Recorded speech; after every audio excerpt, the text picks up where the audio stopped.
Mhm. Testing, testing.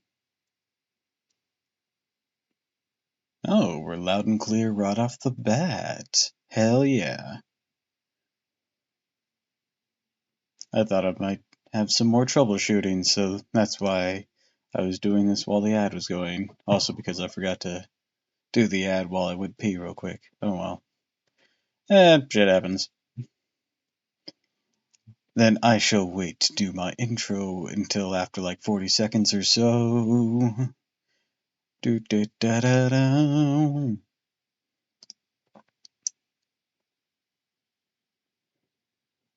Actually, I can go ahead and close this, save myself some power and processing and such.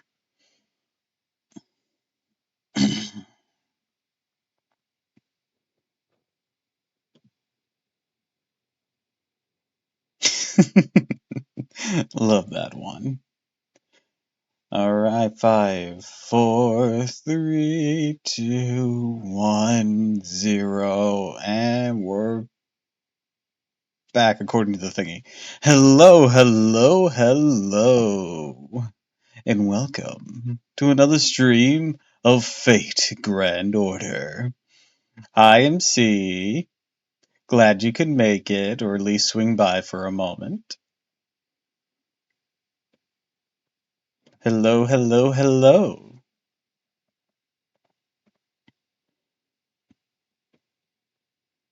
I thought you were moseying off to training. Leaving on Thursday? Damn, I thought you were leaving today or something. Or why did I say Thursday? Tuesday. Anyways, well, in that case, I hope I can entertain you at least a smidgen until you depart. Do, do, do, do, do, do, do, do. So, last time on Fate Grand Order, we completed the first Lost Spell to Anastasia. I'm enjoying every time here. Aw, that's so sweet. I know I don't exactly have the best chops for entertainment or anything, to be honest. I kind of suck at this. I don't have a budget or anything to make everything fancy or nothing. I don't have a lot of traction. I don't know how to promote very well. I know the algorithm constantly needs to be fed, but man. Anyways, that's enough of my prattling on about that. But, like I was saying, last time, we completed the first Lost Spell to Anastasia, freeing Russia from Ivan the Terrible and chopping down the first of the giant-ass trees whose name's escaping me for some reason. Have you seen my stream? Absolutely no clue what to talk about. I have not, but that's probably because I'm still asleep when you stream.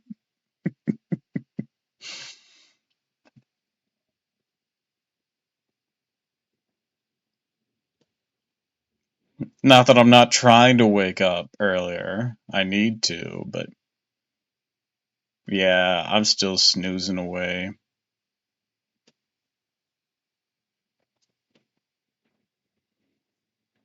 But, so, this time, we're going to be going into Lost Belt 2, Scandinavia, aka its official name, Gotterdamerung. I hope you're all ready for it to still be cold as fuck. Last year was pure chaos due to me connecting with the ADHD from 3 other people. What?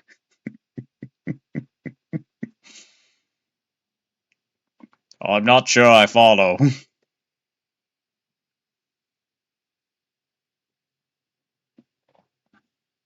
What do I have a notification for? Oh, someone's live on Mythos. Which I will see after the fucking BlueStacks X thing goes away. Oh, Lady Poseidon's is live. If she's still alive, we might raid her after this. We'll see. We'll see. I don't know who we're raiding. Last time I tried to raid Sunshin, and I did my farewell, and then sent the raid message, but they have their settings so they can't be raided. So I'm like, well, shit. No, I just look silly trying to go back and fix that. It was whatever. I don't raid a lot anyways, so not like it was a big deal that it didn't. Like it was too late to choose someone new. But anyways, we're getting started.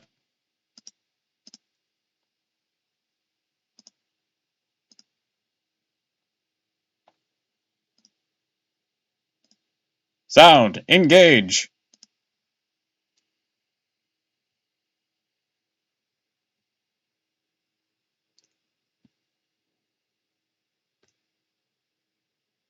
I had a collab from a last stream. Oh, that sounds fun.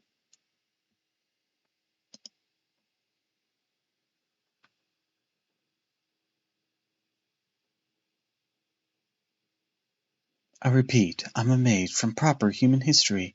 Please come find me at the following coordinates. This is the Balladeers, the Wandering Sea. Wandering Sea? Wandering Sea? The Wandering Sea? That's one of the three great organisations of the Maidcraft world. There's the Clock Tower in London, the Atlas Institute in Egypt, and the oldest of them, the Wandering Sea, was located on an island from the Age of Gods hidden in the Northern Oceans. This means it still exists.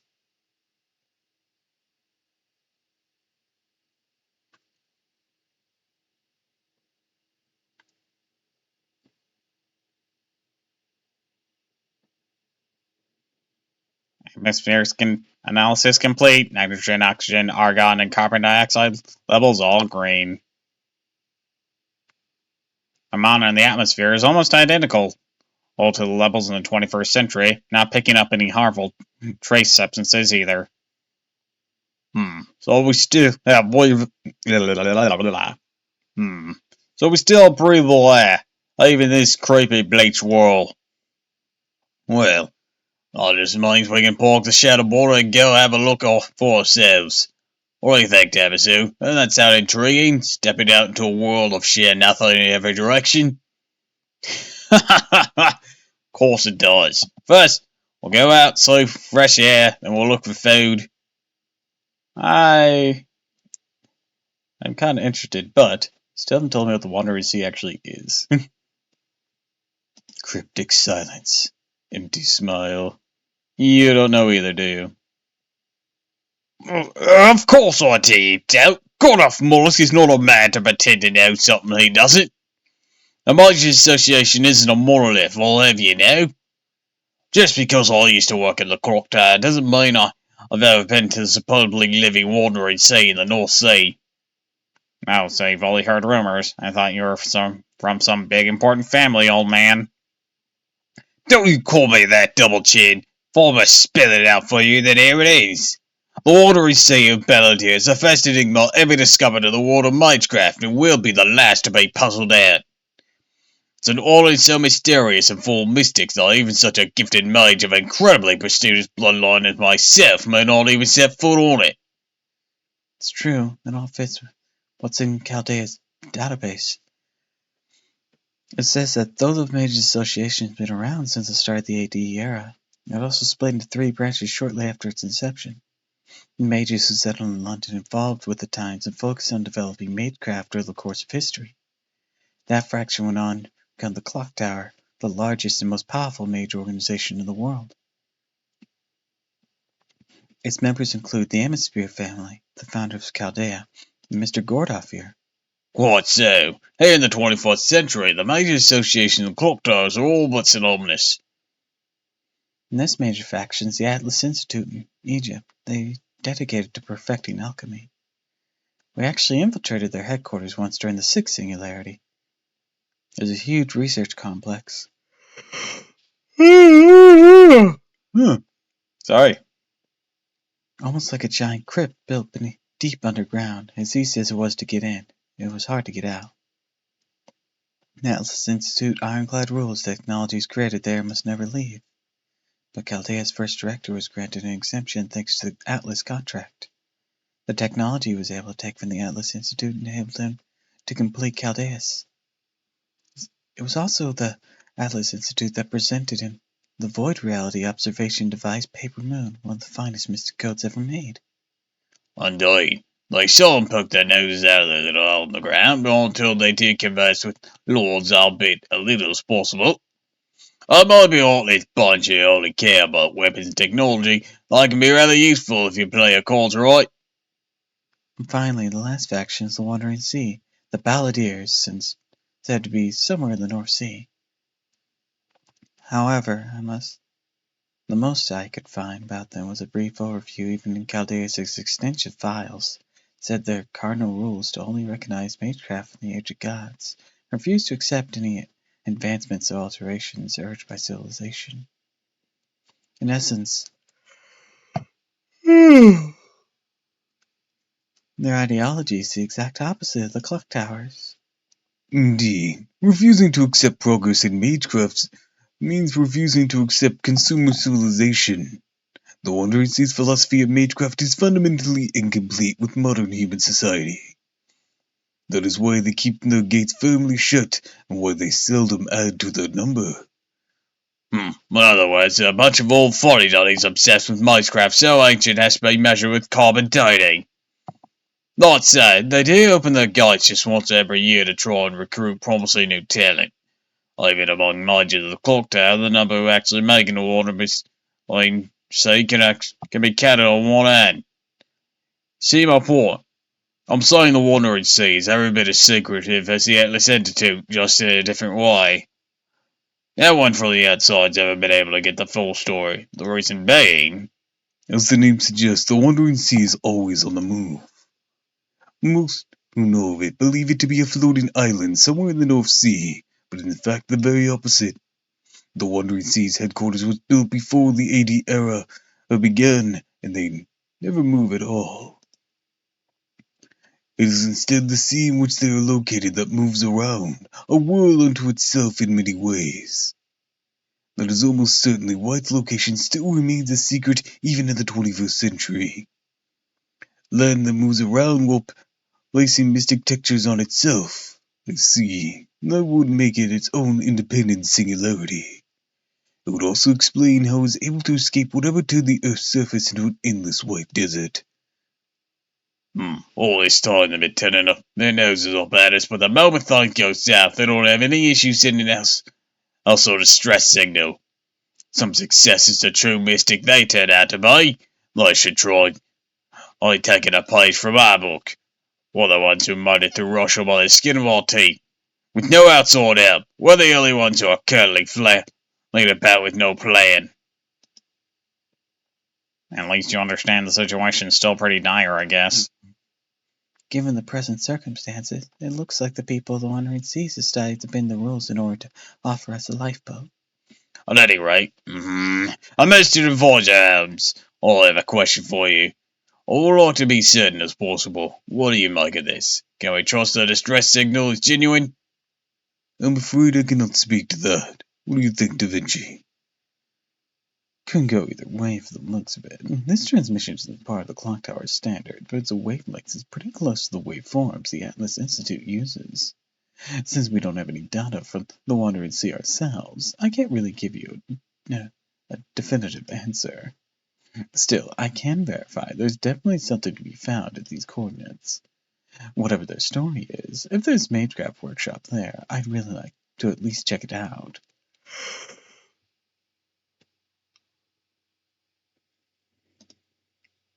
I know we managed to trench things with the materials we got in Russia, but there's still limits to what the Shadow Border can do. What I really want to do is retune the whole frame from scratch, but I doubt we'll be finding any more materials, considering the entire world seems to be an empty wasteland. These coordinates from the Wandering Sea would put it in the seas west of Norway. We could go through Scandinavia Peninsula and turn north for Germany and cut across Denmark. We just left Moscow heading west, so it will take us a few days to reach them regardless of our route. Assuming that the border can convert the mana in the atmosphere into electricity, that just leaves the question of food. What if we go under the Wandering Sea via zero sail? No zero sails. As technical advisor, I expressly forbid it. Even if we're going to run to another one of those storm walls along the way, we need to stick to the surface as much as possible. Well, why? Did you just say there are any more than storm walls? Explain yourself, technical advisor. There's another storm wall up path. Does that mean they're running straight into another lost well? We don't have any other choice, Gordov. Not with two big problems we're facing. First, this is a small matter of the Wandering Sea living up to its name. These coordinates they sent are all over the place. Literally, in fact, they're in constant state of flux, nothing definitive or precise. With coordinates like this, it'd be very risky to try zero sailing there with the paper moon.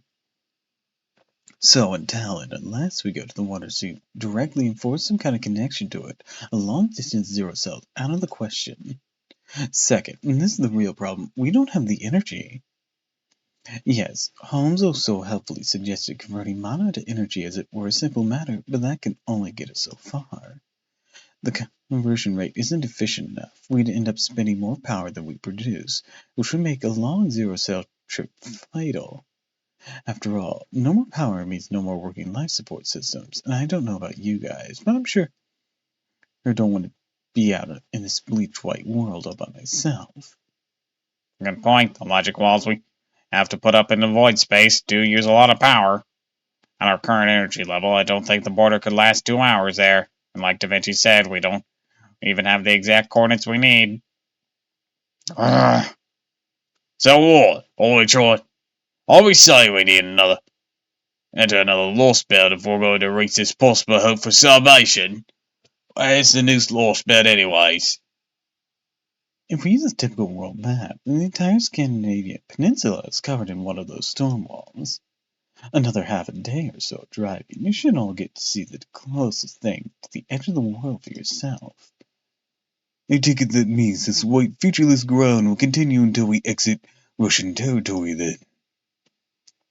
At any rate, we have two possible routes to the Wandering Sea designated in coordinates. One that takes us through Scandinavia Peninsula, and the other one that brings us out to sea via Poland and Germany. Da Vinci, your estimation, which of these gives us the best chance? Should we go by land or by sea? I think making a sea voyage be a lot to ask of the border. We could perhaps get through straight at Dover. But to be honest, I'd rather keep our distance from the British Isles, since we have no idea about the state of the oceans just now. So what I'm saying is, I think the overland route is the best choice right now.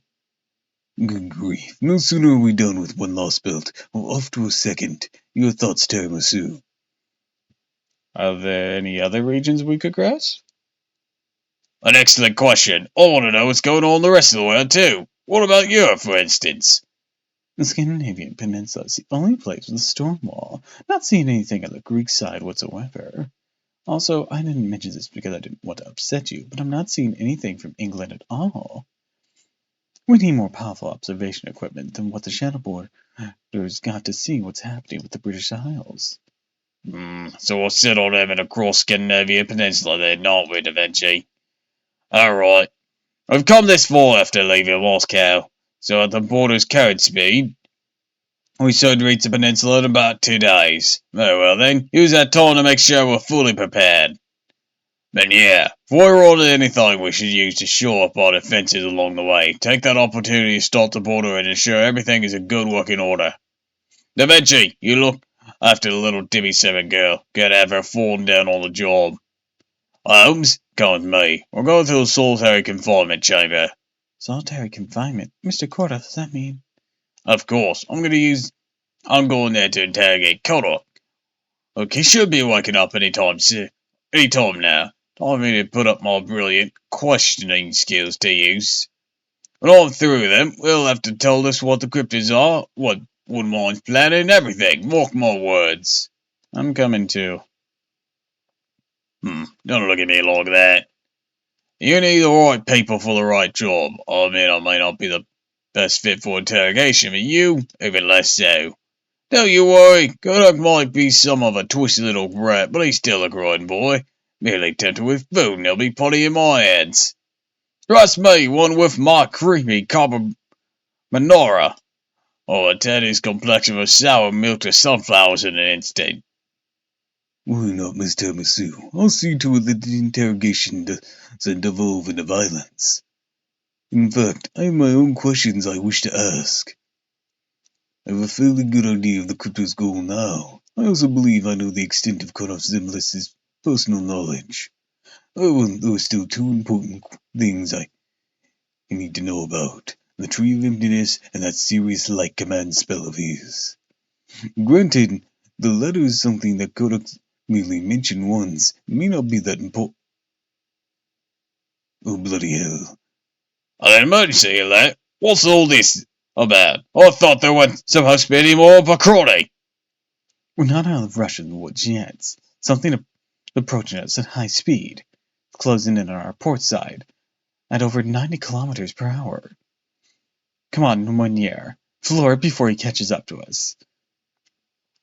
I can't. We're just about to go uphill. The border can't go any faster. Oh, crap. Picking up a heat signature, too. It's an RPG. Impact in 3, 2. Oh, felt that. Please tell me that wasn't a direct hit, Da Vinci. Damage report. It's the engine attack. Oh, we're going to have to bail in the middle of this race. I'm sure the damage is negligible, and our armor is still perfectly intact. We shouldn't need to do more than wipe off the scorch mark. The shuttle border's armor is composite of cutting-edge technology and magecraft theory. Normal weapons can't even scratch it. That's not what I'm seeing, Holmes. That blast took out one of our armor plates. Another hit like that, we'll be in deep shit. Really? Holmes! That means... I remember now. This is the same sort of explosion I felt way back 2 weeks ago. I was just a hapless, albeit handsome man being shot at with an anti-material rifle. I can only mean that Quiet Sky is back to finish the job. It might be kids this time. There's a trip down memory lane, old man. Come on, Holmes, do something. Right, my apologies. I'm not used to eating crow. Evacuate all staff to the portside hallway to the engine room immediately. Miss Carolite and I will go and deal with this attack.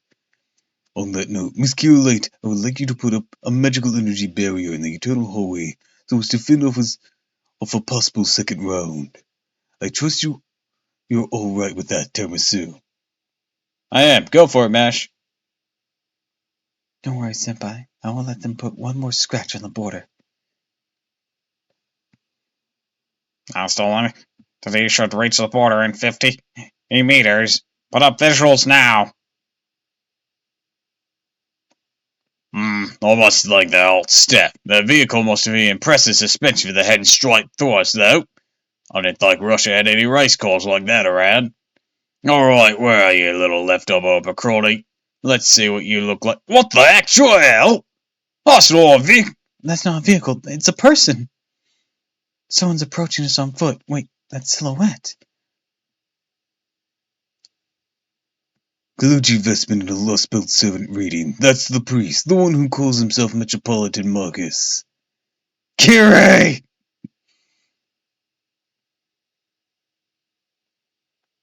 I woke up when I heard a voice calling me. It's cold, almost brittle kind of voice. Where am I? Guess that means I'm still alive. There's a dull ache in the back of my head where I got pistol whipped. He sure wasn't playing around. Goddamn cowboy. Shouldn't I at least be cool and laid back and all that? It's shaking. Am I in a vehicle? This must be the shuttle border. Trying to assess the circumstances as best I can in this dimly lit place. Looks like they took me prisoner. They bound my hands, but now I can move around freely. The anti-magecraft cuffs they must have used on me are lying in pieces on the floor. Did I break them unconsciously while I was out? No, couldn't have. I know I'm not capable of that. Why are the cuffs so damn cold? Something freeze them enough to turn them brittle? Maybe it was her farewell gift to me. Ugh. That thought, even entering my mind, makes me sick. I don't have enough time to get all sentimental. Now that I've failed, I don't have the right. Of course, that doesn't mean I'm going to waste this opportunity. I'm gonna make a getaway. Someone attacking the shuttle border from outside? The only one who would do that are the cryptors. That means someone's here to rescue me? No, there's no chance of that. They're here to shut me up. No reason anyone would waste their time on a loser like me. Alright, can't just sit around and wait for them to kill me. First off, I gotta find a way out of here. After that, who knows? Escaping all I can hope for now. Once that's done, just have to see where the wind takes me.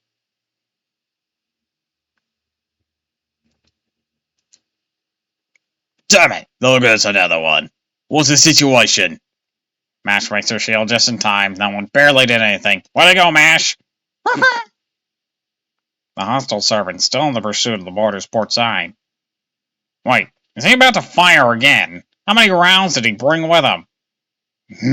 I just noticed that the NFF service is marking on the thing. Must be one of Quite Sky's weapons.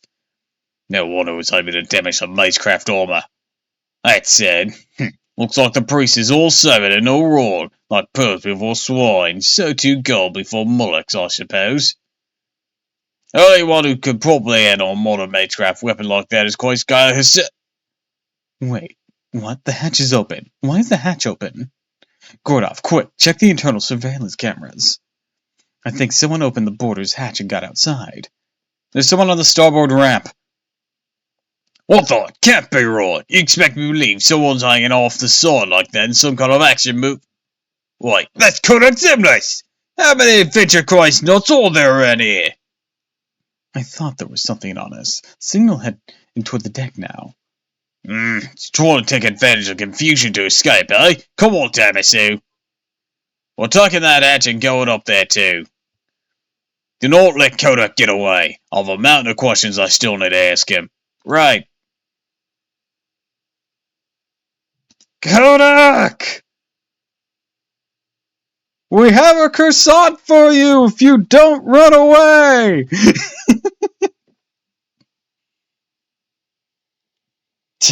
You, figured you'd show up. You're looking a little less dazed now. Glad to see you're back to your usual happy-go-lucky nonsense. Yeah, Paxi snapped me out of it.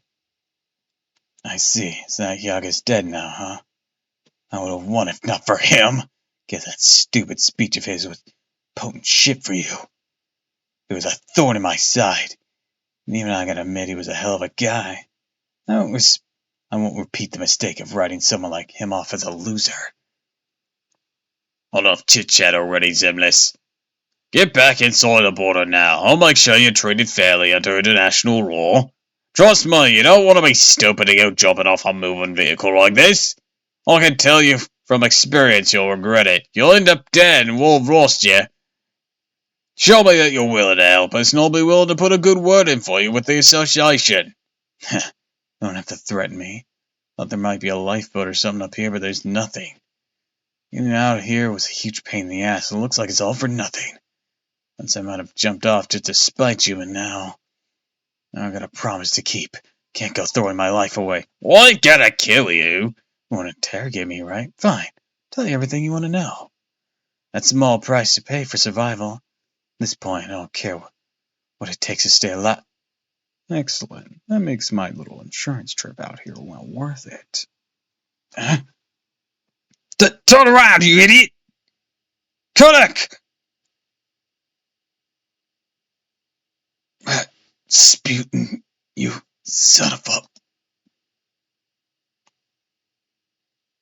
Why, if it isn't Gordov Mollusk, how nice to see you again. You too, Master of Chaldea.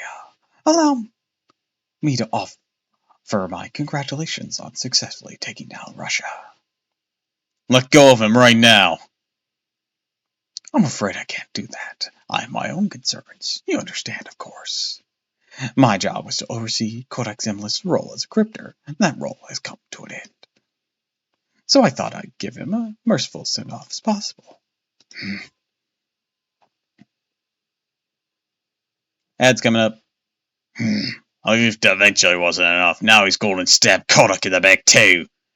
As a gentleman, I'm more than bound to stop him, but a Gordon punch will never walk on him. Damn it, where's Holmes when you need him? I thought he was supposed to be 2 steps ahead. Not to worry, Director Gordov. Eliminating all you isn't in my job description. Russia is currently my sole jurisdiction, you see. As such, I need to handle this before you left the area entirely. I hope you can forgive the necessity of me resorting to such drastic measures unbefitting of my age, though they are. I'm afraid I lack Coin Sky's ability to move between lost belts. I'm limited to getting around the same way you do. As a middle manager of sorts, I'm not able to go to the next lost belt without the foreign god's permission. Foreign god? Intriguing. Would you be so good as to tell us, Metropolitan Marcus? Sorry I'm late, Master. Huh? Kodak? Now then, I must be on my way. I hope you don't mind my saving the answer to your question for our next meeting, Sherlock. Oh, but before I go, I'd like to at least put a stop to this false name you've been using for me. My true name is Rasputin, Grigory Rasputin. That said, I confess that spirit origin doesn't belong to me. I simply borrowed it from a dead man. Yeah, that's what I thought. I deduced all that long ago, my dear priest. My concern was more fundamental in nature. Where did you acquire that dead man? In proper human history, Kotomine Kire was cremated. So how did you come to take possession of a dead man without a body? Oh, I'm sure you'll figure that out sooner or later, Sherlock. That is, after all, what you do. You once called the incineration of humanity a mythological murder case. In which case, go ahead and label this attack the same way. Ask yourself who committed the crime and how. Once you have arrived at that answer, we will meet again. When that day comes, I look forward to you accusing the culprit in person. Father Rasputin has made off with Kodak. What should we do, Senpai? If we turn the border around now? Don't bother. We'll never catch up. We can't risk going back to Russia. We'll just have to give up on interrogating Kodak Timeless. This is my fault. I should consider that someone may pursue us.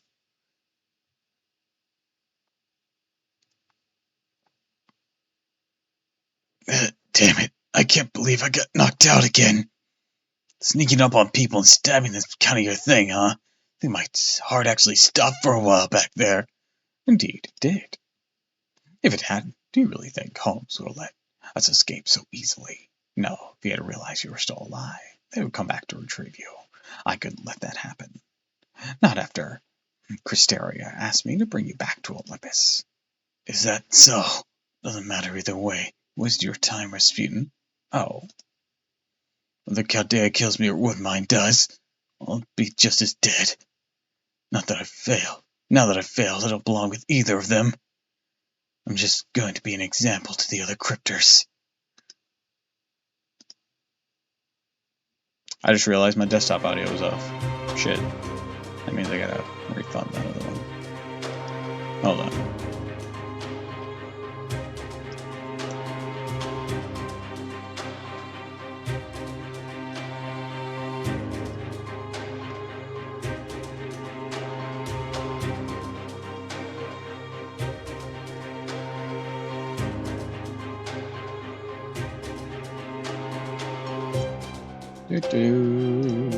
I learned how to do that recently.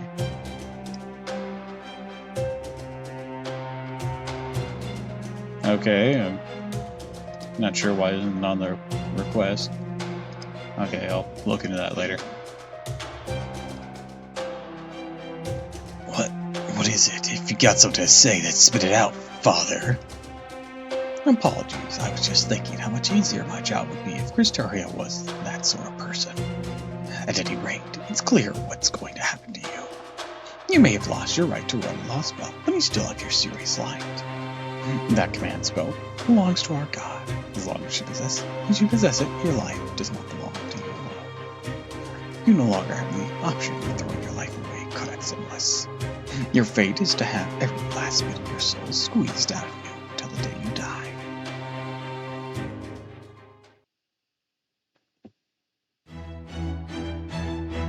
Okay, before we continue, let's use some AP, because I haven't done that a lot.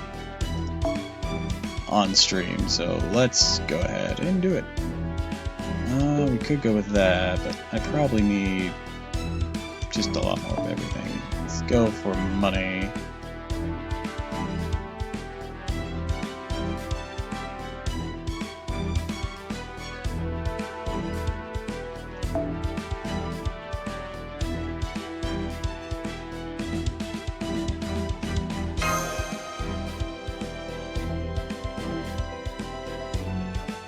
Gonna head to bed. Bye bye. Alright, good night, MC. I hope you sleep quite well and have pleasant dreams. 命乞いを考えておくんだね。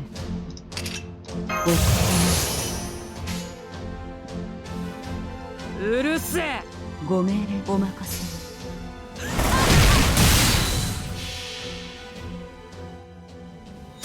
優しい。 A hydrate, thank you. ベルレフォン。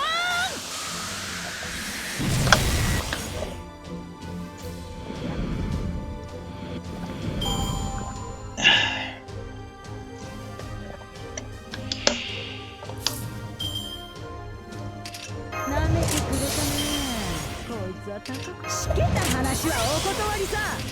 いいじゃない。かかってきな。 Alright. We'll do this. 任せな。ここが命の張りどころってね。よそ見してんじゃないよ。野郎ども、時間だよ。 Blast away! ワイルドハントの始まり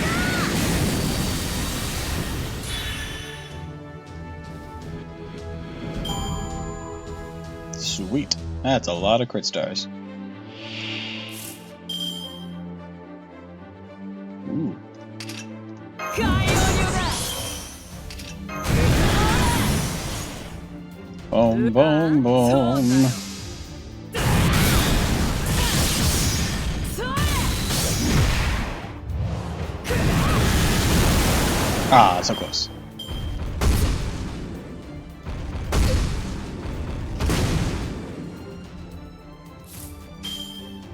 好きにうるせえ。任せな。 This Noble Phantasm will definitely finish it, though. 海原を行くが我。イカベンのとどめ。運も頭も足りなかったね。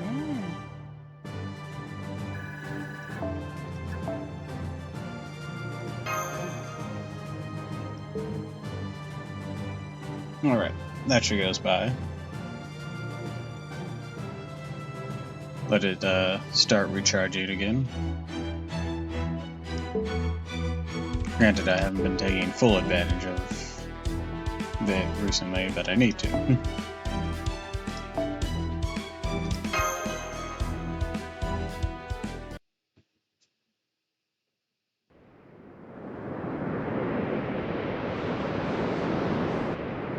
It's been 2 days since Rasputin, the pseudo-serpent, attacked. The Chaldeans are currently on their way to the Lost Belt in Scandinavia. Everything's so white. A world blank slate has never seemed more appropriate. Like the entire surface has been reset. Nothing but pure white. Wherever you look, everything's gone. Nature, civilization, even the flora and fauna have completely disappeared. No, not disappeared. It's more like it'd been pruned away. All there is to see in every direction is pure, white, plain. A few topographical exceptions along the way. It looked like the remains of some buildings, but they appeared to have been warped by extreme heat or destroyed in some kind of shockwave. Whatever the cause, upon inspection one could see that there had once been a man-made structure of some kind. Led Tiramisu and her allies, stepping out of the shadow border to investigate further. The atmospheric composition was normal. The air was breathable, and the gravity was the same as before. No need for a hazard suit or spacesuit or anything of the sort. Good thing you don't need it. You didn't have to go all dressed up like an astronaut, huh? Said Leonardo da Vinci with a cherubic smile. Look, Senpai, you can see them up ahead. Buildings. Looks like even the buildings may bleed. Explains why we couldn't see them at a distance. And why, for some reason, MC Escher started making them. Those are buildings, right? If there's any survivors there, we could bring them back to the border as soon as... She trailed off. Perhaps because what she saw beyond anything she could have imagined. No one could blame her. Anyone would have been agape at the bizarre sight before them. The color had been drained out of everything. Some parts of the buildings even looked like they had been rubbed away with an eraser. The whole thing looked like a bizarre postmodern art exhibit, made all the more baffling by being in the middle of a bleached desert. There was no signs of life anywhere, not even the remains of what had once been alive. It all looked so sterile, especially for ruins. It was the sort of thing you only see in dreams. Everyone back on the border, seeing it on the monitors, must have thought they were looking at footage from an alien planet. Let's go in. There might be something inside.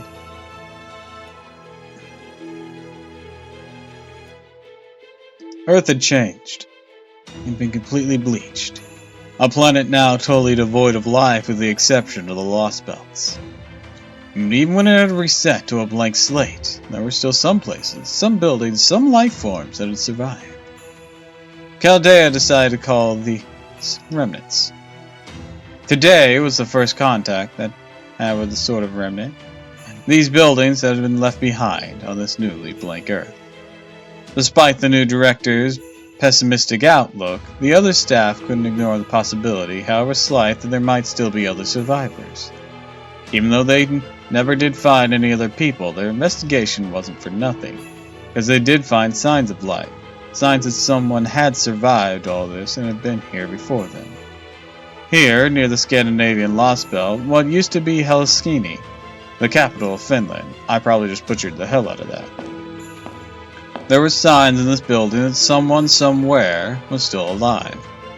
Signs that someone had been living here for days, weeks, maybe even months. Empty bottles, piles of canned food, the remains of communication devices that someone had clearly spent a great deal of effort trying to repair. There was even something that looked like a doll laying on the floor, a sign that a young child had been among the survivors. Above all, they found something that had clearly been left behind with intent. According to this journal, looks like someone was here as recently as 2 days ago. The last entry is dated the day before yesterday. Looks like there were 6 survivors at first, but over time their numbers gradually dwindled until... In the end, whoever wrote this journal must have been the last one to disappear. Or could they all have gone? Unfortunately, though, whoever wrote the journal had excellent penmanship. In a language that Tiramisu could not read. Could have been Finnish, maybe Swedish. Either way, it may as well have been Greek to Tiramisu. Why did this happen to our planet? Why do these invaders from another world hate humanity so much? If nothing else, those final questions written on the last page are clear. Why? Why? Why? That's all these people could ask, even as they were wiped away. Oh, as if they were being punished for seeking meaning in their crisis. It's time, Master. Let's head back to the border. We're almost to Sweden now. We should rest up for the coming battles. As they left the remnants behind, one thought haunted each and every one of them. Nowhere, or was there so much of a trace of blood, a hint of violence? Soon the shadow border will enter the second Lost Belt. Will it be a hellish wasteland inhospitable to life, or perhaps...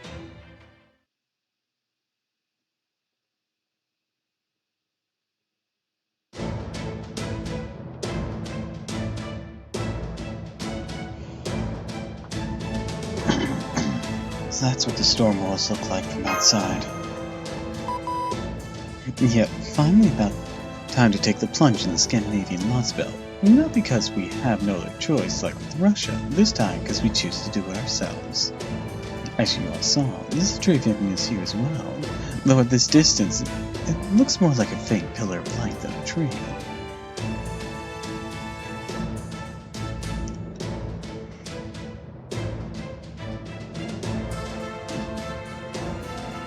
Yes, quite so. We may not know what exactly it's like on the inside, but we do know exactly what we need to do. This is a lost belt, a place carved out of a history different from my own. No telling what horrors may await us there. But once we cut down the tree emptiness thingamabob, the lost belt will return to its original state and the storm will disappear.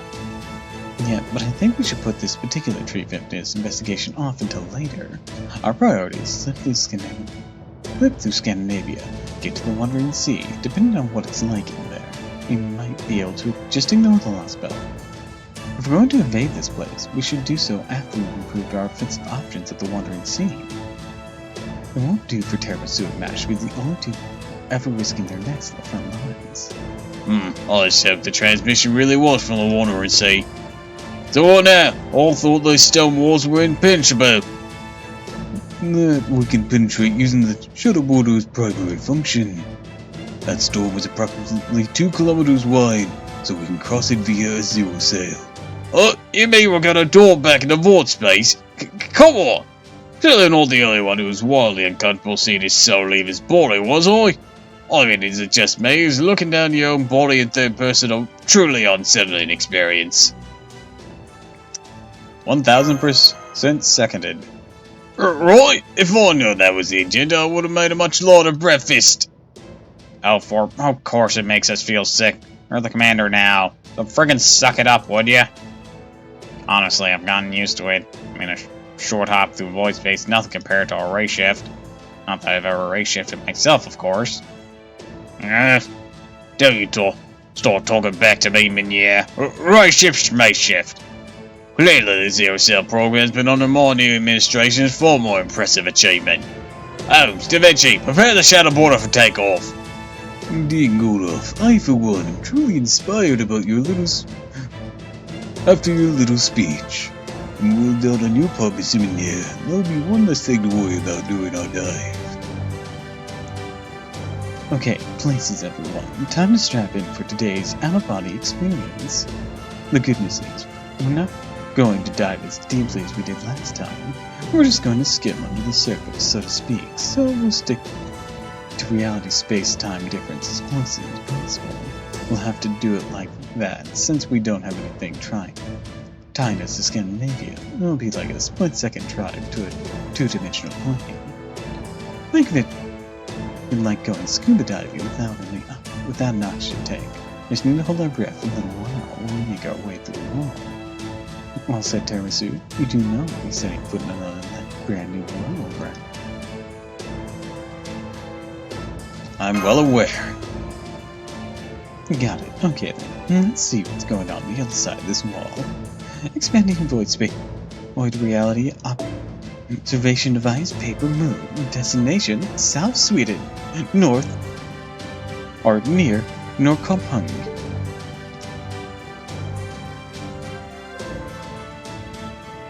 Expanding logic formula on the shuttle border. There's external armor. Removing existence verification for reality space. Future prediction, hypothetically prove mere world plane in 20 seconds. Relaxing in space-time friction decompression for 0.4 seconds. All systems are green. Voice, space may be a column C, but as always, don't forget to watch out for big waves.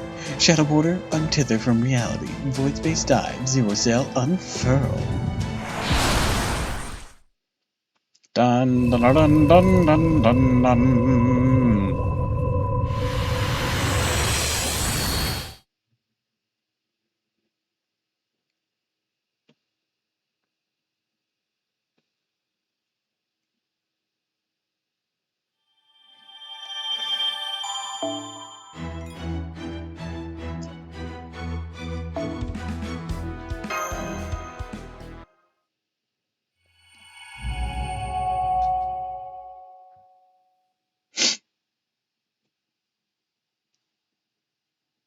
Dun dun dun dun dun dun.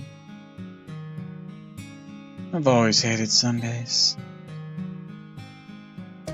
Is it because I hate my father? No. Is it because I hate my mother? No, it's not that either. When I was little, I wholeheartedly embraced their dreams for me. I really thought everything they talked about would come true. I didn't need to hate them.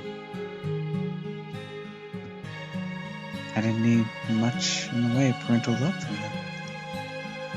Terms.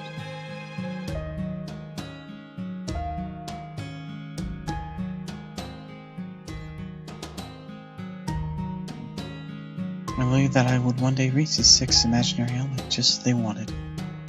I'd be the one to make my family's long-held dream come true, and gain the power I needed to accomplish that. But even so, I hated Sundays. Detested them even. I loathed having to spend all Sunday at home, the home I grew up in, with my parents. From the time I woke till the time I went to bed, because of the giant ceiling was crushing me to death. I don't hate my parents. I respect them. I'm proud of them. That much has never changed. So then, what did I hate about Sundays?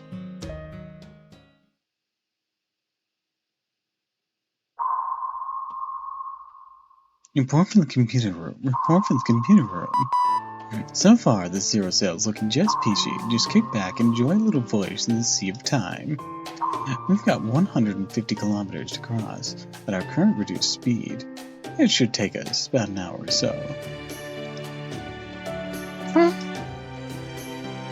Uh-oh, someone's not happy about this trip. What happened to all the bluster you were spouting just a little while ago? I know this is only our second voyage, but you should be used to this by now. Am I right, Goro? Oh, yes. Do you need something, technical advisor? Is it tea time already? Something you're worried about, Commander? Of course not. I wouldn't waste time on foolish sentiment. I thought I'd feel better after we defeated the Seven and destroyed Haldea, but I don't at all. My poor full flush. The finest private army ever had. They've been a bunch of thugs and hoodlums, but they did their job damn well. After this whole mess is sorted out, I need to pay out their life insurance once I can scrape together more than a penny to my name, of course. That says, way of getting around really is beyond the pale. I'm a man of the land, not the sea. Not that I've hesitated to board a submarine to save humanity, of course. Well, this, I might be better about seasickness now, but I don't think I'll ever get used to this Zero Cell nonsense. So you still feel bad even though you're not seasick. Like claustrophobic or something. No, I'm not claustrophobic. I mean, I don't care about this void-space business. Not something I'm just going to get used to. Let me be clear. Getting used to danger means losing sight of security. Oversights, betrayal, bankruptcy, victories getting revoked by judges, all these sort of retributions stem from carelessness and arrogance. You can't assume everything will be sunshine and roses just because things happen to go your way once. Not to mention, verifying the existence of void space may be a great feat, I'll admit, but be honest, you still don't have a clue what it even is, do you? Why are you looking at me? I'm making a rule never to get on any machine I can't drive, and yet void space something only a tiny handful of mages have ever so much as touched. Just thinking about floating around in there makes me, all thinking about it makes me sick. You say that, and your complexion tells me you're feeling just fine. Goroff. No, Mr. Goroff, I imagine you. I admire your gumption. The rest of the staff are equally versed in science and magecraft, but you, Director, are mage's mage. That is why traveling through void space puts you so ill at ease. You're keenly aware of both the benefits and risks posed by the Zero Cell. And despite that, you're doing your utmost to remain calm and collected. You're truly keeping a stiff upper lip, as I say. Commendable. You must have hit rock bottom quite a few times in your life. I'm sure accustomed to being in dire predicaments at this point. I'm accustomed to nothing of the sort. I never once crossed the finish line in last place, I'll have you know. Cross the finish line in last place. I've never heard an expression like that before, Director. Well, of course we haven't. Once you get to be a man of my caliber, Miss Smash, even the expressions you use take on a special life of their own. That's the first time he's ever addressed me respectfully.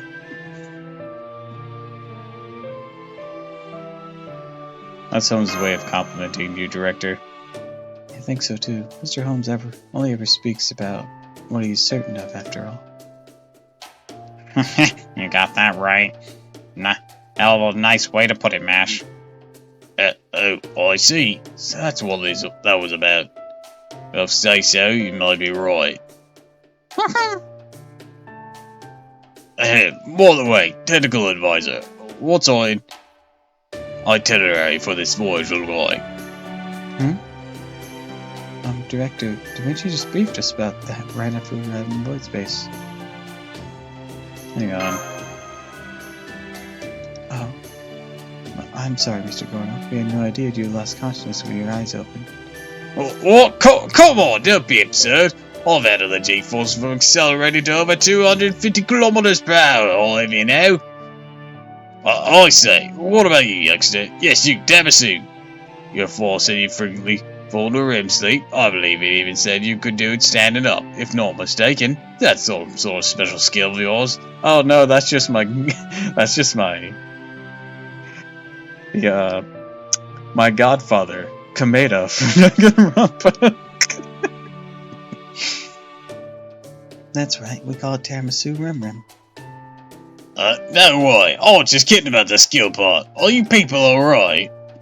At any rate, it's easy to doze off just as easily as I do. You remember what the briefing was all about? Perhaps now would be a good time to review all you know while we're at it. Yes, that's a good point.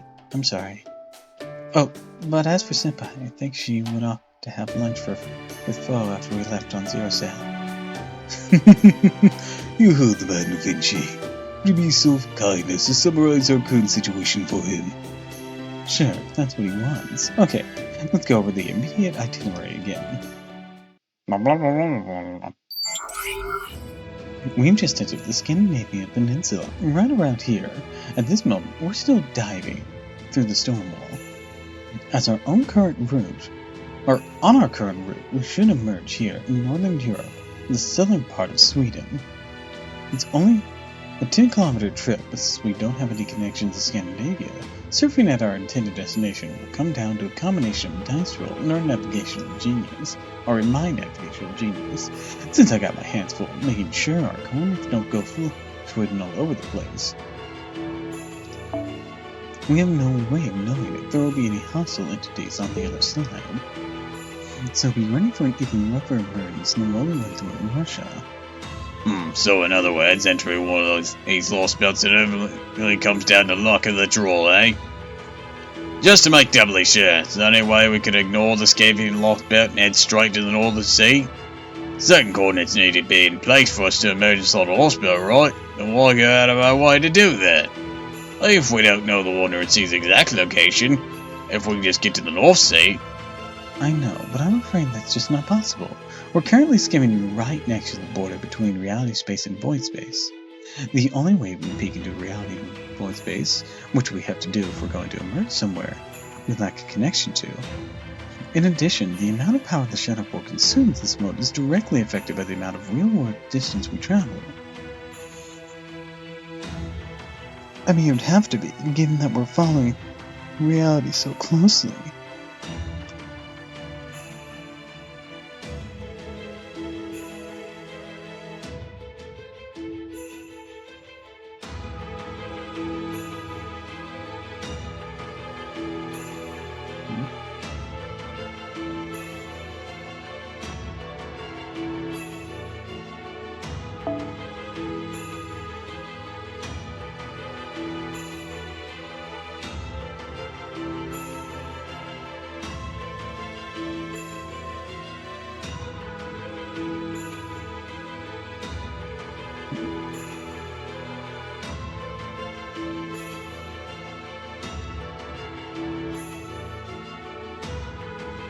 Sorry, checking some. And at our current power levels, there's no way the border can zero sail more than 300 kilometers near the Mirror World's plane. So we have to emerge in the Scandinavian Lost Belt if we're going to stock up for the journey to the Wandering Sea. I see. The zero sail business sounds good on paper, but it certainly has more than its share of drawbacks, doesn't it? Basically, if we want to go diving and emerging whenever we like, Yes? well, we can't. Neither the Border nor myself are up to that. At least not right now. Sorry, Gordy. Sorry, 6 pence won't even get a decent cup of tea these days. Fine, you're saying you want a real lab with full facilities, right? Once we make our way to Scandinavia and meet up with the Wandering Sea, then things should improve at least a little, yes? You got it. I'm glad you're such a quick study. So as I was saying earlier, just kick back and enjoy the last bit of our voyage. We're certainly off to the real world time by about 10 days. We'll emerge from void space as soon as we're through the storm wall. So it's just like what happened in Russia. That would mean one of those enormous trees really is here in Scandinavia too. Indeed, we could see it for ourselves before we begin our journey through the storm wall. If we just so happen to emerge near the tree nebulous, we will need to choose between leaving Scandinavia behind or investigating the tree. Regardless, we no doubt need to make our way across a considerable bit of land once we reach the inside of the Lost Belt. I encourage you all to remain calm and in control so it may better react to whatever awaits us. Will the Lost Belt be anything like Russia? Although when the Russian tree of emptiness came crashing down, it did sort of rather indecipherable. Well, what was that? Why is the radar beeping so loud? Someone's plunging our omnidirectional sonar. What the? It's something we fixed wavelength?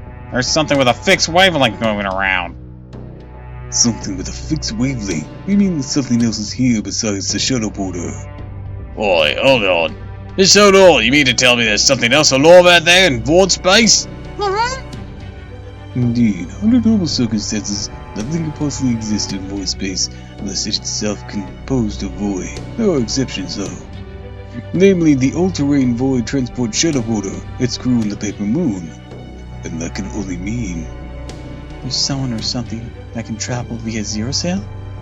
if there were, it would require technology that surpasses Atlas. I wish I could say it's entirely impossible, but we can't rule it out. Da Vinci, are you seeing anything on your end? Your eyes should be a good deal sharper than ours. I'm sorry, but I got my hands full keeping track of the real world terrain. Can't spare any cameras to see what might be near us.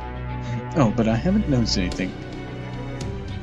Or I have noticed something really strange. The shadow port's been running really smoothly for a while now. So there's definitely something out there in our vicinity. I just couldn't tell what it is. The border's also got Magecraft and Spirit radar in addition to sonar. But they're not turning up anything either. Since I can't imagine there being anything living in void space, I'm guessing it's using a solution like wave conclusion, but... Wait. Director Gronov? Under attack! Oh, who was it that was saying the old man was gotten used to this stuff? It must be some sort of monster or seven with the ability to zero sail. Look him anywhere. Yes, that's a distinct possibility. Rasputin mentioned something along those lines too. As I recall, he said that while he was unable to freely move between lost boats, Queen Skya could do so. It's difficult to imagine she employs the same method that we do, but she may as well have her own means of crossing dimensions. There, you see? You all saw the table for yourselves. These lost boats are absolutely full of monsters. It wouldn't surprise me at all if one of them was a rider with just that sort of skill. You even hear yourself? This void space, this whole dimension shouldn't even exist. No way there's could be anything here besides the border.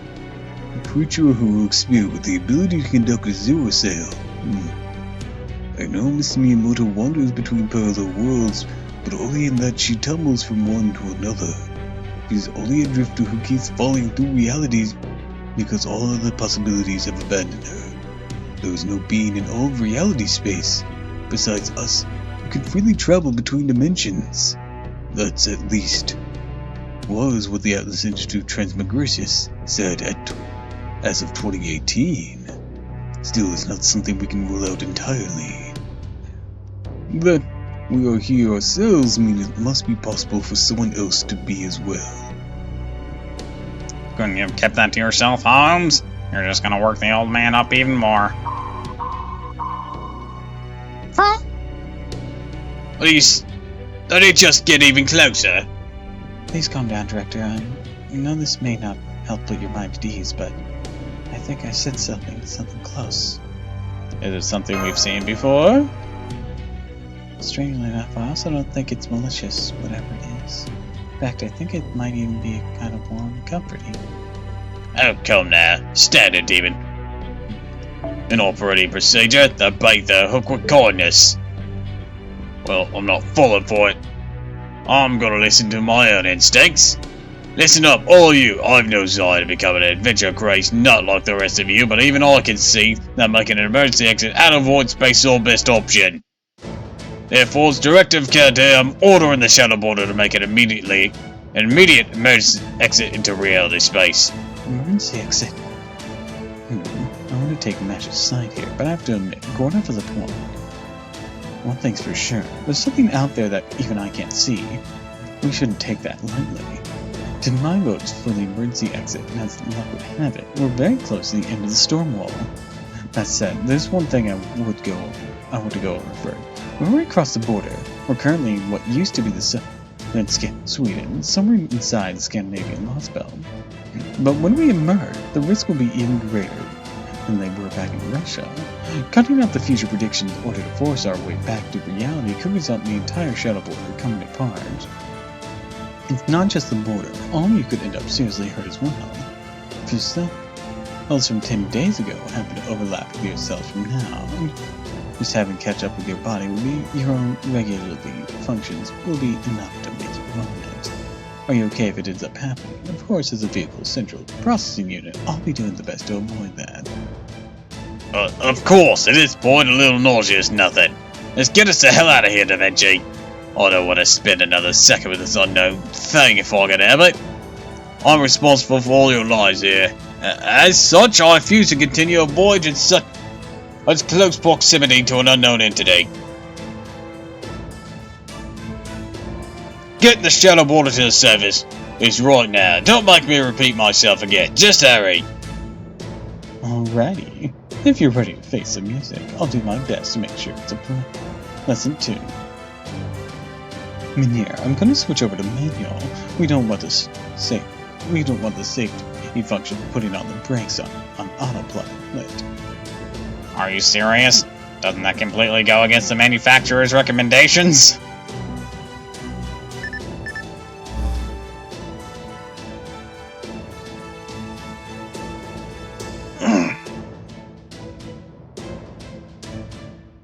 Initiating high-speed calculations, preparing to emerge, and...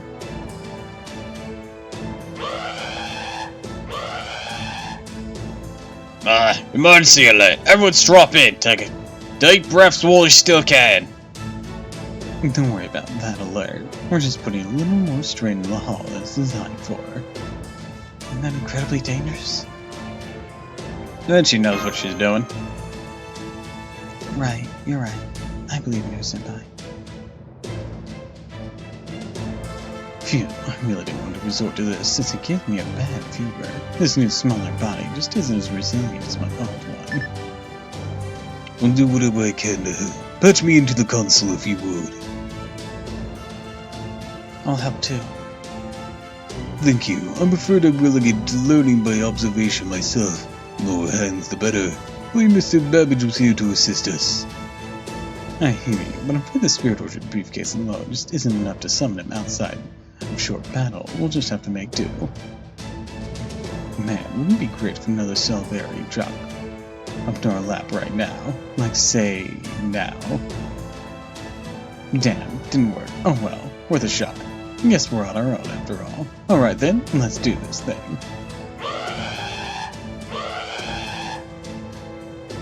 Activating paper move, initiating planet digital chart plus minus conversions, commencing shuttle porter, docking sequence into reality boundary. Disengaging mirror world plate voice. Though the stratum may dissolve, I continue to exist. Reapplying time flow attraction from reality space. 0.4 second difference between target coordinates and the current recognition confirmed. That's well within tolerance, so we're good to go. Emergence of a void space. 30 seconds till to arrival at reality space. Zero cell complete. Emerging into reality space.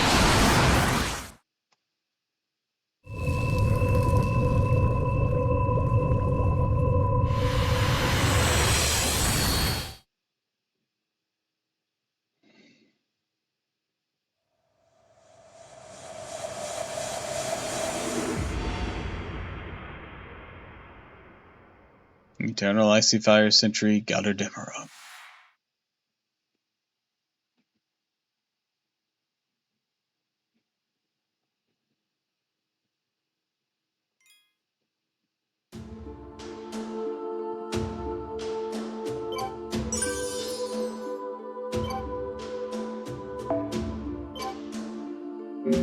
The friend gotcha's reset now.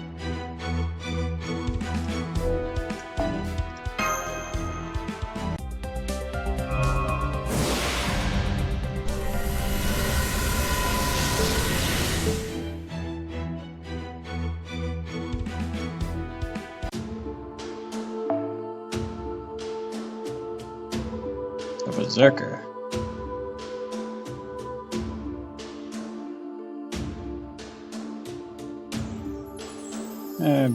I think we can stick with our usual game plan, right? Not that berserkers require a special hand. If anything, foreigners, but even that's not, like, needed.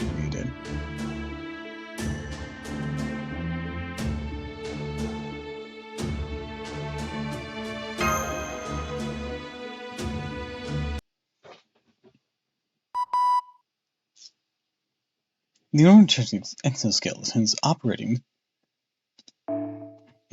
within expected parameters, initial pressure regulation, combustion, and weaponry all good to go. Armored shielders clear to deploy. Well, filling up to this mash. Yes, all my Raiden's transformations are working well, although... What's up? I thought you'd be ejecting me again. This chamber and model both seem very different.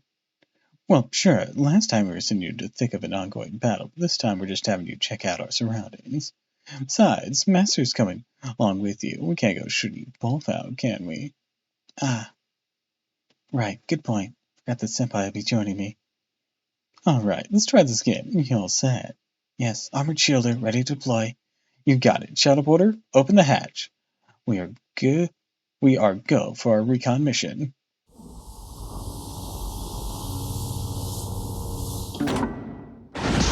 Did we look outside to see if it was going to be bloody cold? Senpai.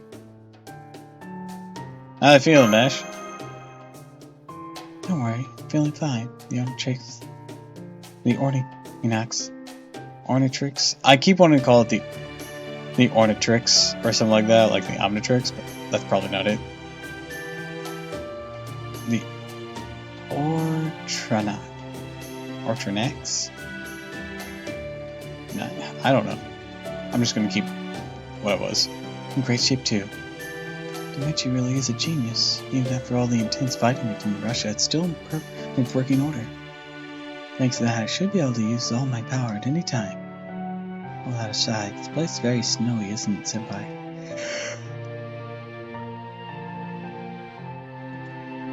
It's 3 degrees minus Celsius. It wasn't cold at all. The air feels crisp and clean. It's like a real winter wonderland.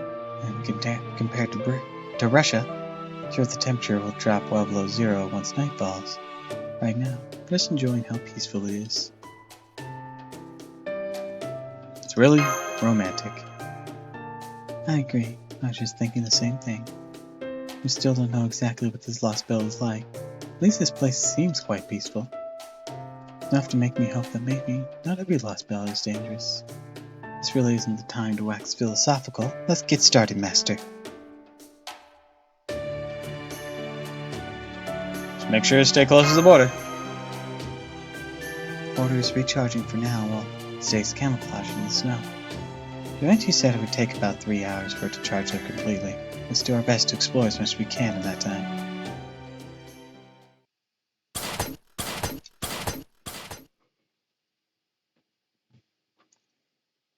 Okay, we reached the top of that hill. Nothing but snowy fields as far as we can see. And then there's... Senpai, look!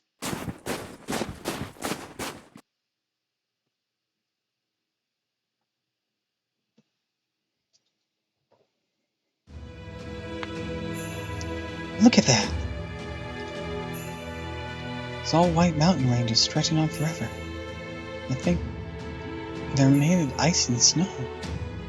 Some sort of bubble haze to the north, or blue haze to the north, about halfway along the range. Wait, is that? The mountains are burning? Yes, that fire's burning in parts without trees. Can't see such a thing happening naturally, so it must be some sort of magecraft at work. That's what this lost belt is.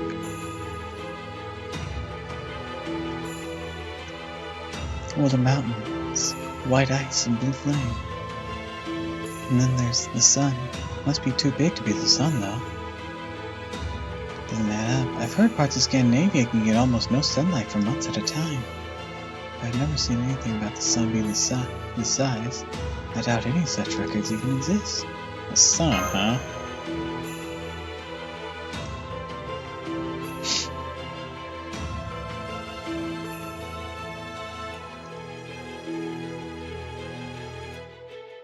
Another thing, I don't see the Tree of Emptiness anywhere.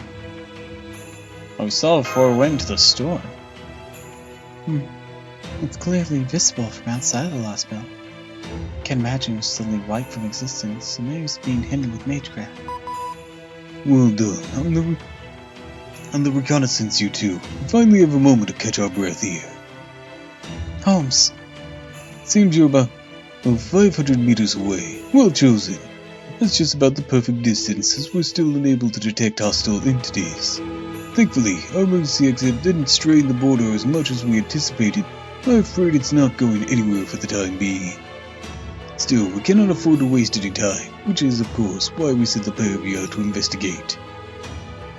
A land of fire and ice. Seems this lost belt will present its own challenges as I feared.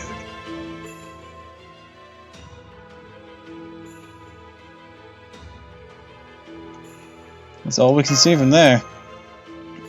Thank you, just the same. We have a faint visual here as well. The sun does indeed appear to be fairly larger than normal, but it seems to be tens of billions of years before it reaches this size. But it should be tens of billions of years before it reaches this size. We still don't understand how drastically a lost belt can change its environment. This one has transformed our sun into a red giant. Were that the case, forget the ice and snow, the whole world would be a scorched desert. Musculite may be able to survive such an environment, but Miss Terrasu most assuredly would not. yes, but which means that it may not actually be our sun. So it may be something that looks like the sun but is in fact not.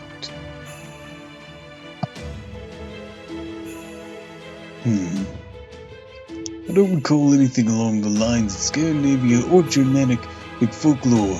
I'll take another look just in case. Those flames don't look like your typical forest fire. That would be because they aren't. Take a look.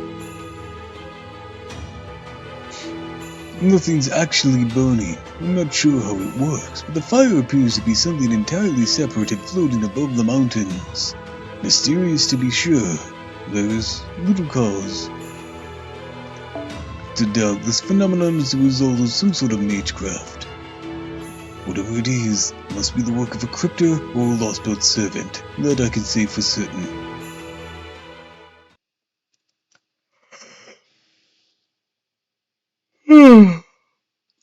Assuming it's a lost belt servant. Mr. Holmes really hit the nail on the head, Senpai. Well, of course he did. He's famous for always finding the truth of any situation right away. And of course, for captivating readers with brilliant and elegant deductions. Thank you, Miss Caroline. Though I must admit, a touch embarrassing to be so effusively praised for the novelizations of my cases. Perhaps it's not so bad every once in a while. I'm not usually one to skip right to the conclusions, but yes, I'm quite certain that the one who created those flames is... what is it? Do call me so, fool. Well, what is it? Something wrong?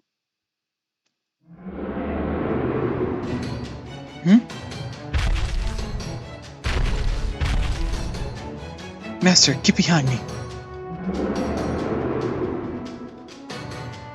I've just discovered an enormous humanoid creature. Enormous humanoid creature, you say? I see. That is troubling. Most troubling indeed. He appears to be about 5 meters tall. His arms are also very long. He's wearing some sort of mask. I think he's speaking a language of some kind, but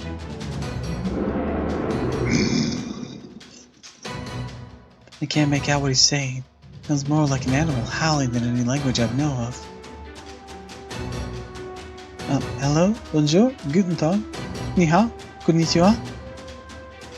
Please listen to me. We're not your enemy. We don't mean you any harm. We are... He doesn't understand. Master, I'm afraid he's coming right for us. He's about to attack. I'll back you up. Understood. Moving to intercept the hostile.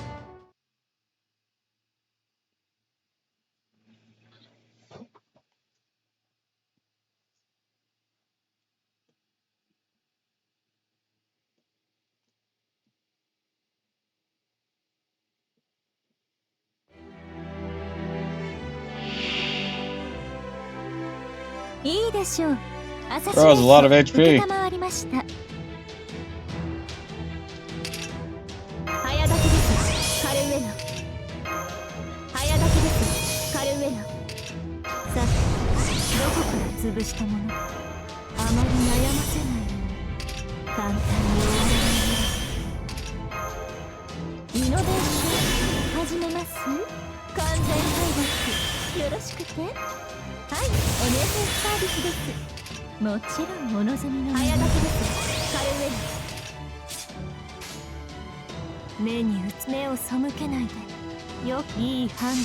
Let's see if we can one-shot him. I didn't get a buster strain, so, or string, so probably not. But we're still gonna try, god damn it.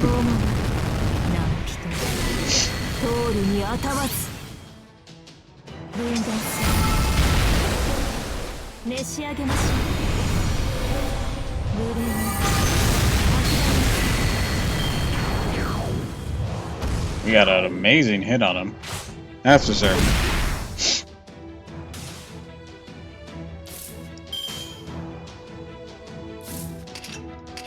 Reshuffle. God fucking damn it.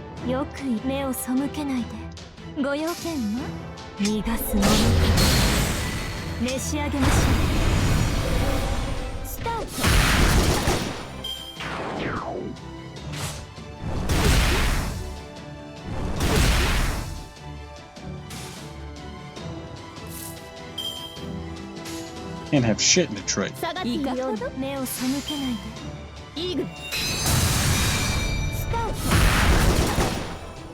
I'm gonna have to switch up my team here. Oh yeah, what happened to you? I became PNG. But hi, welcome to the stream. So, because of computer issues, I'm referring to this as low-tech mode. Basically, if I want to play anything directly on my PC that has a chance of being rather hot, I go as low-tech as possible, which includes PNG over my moving model. When I use my capture card or I'm reading, moving model will work fine, because that's the only thing my computer really has to carry. But I don't want to, because if I use my model, I can only stream Fate for like an hour before it goes kaput.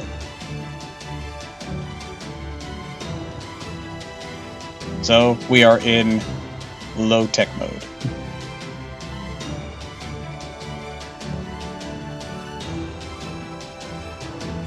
Also, this little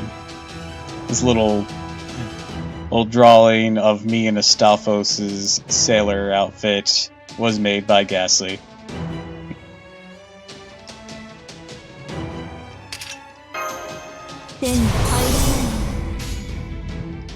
具を展開し、よく言いました。いかほど？そう、いいでしょう。私の足 It is very fitting to the theme of these Fate streams.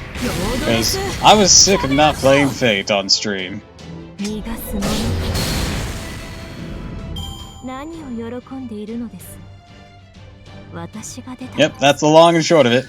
勝利は約束されていたはずです。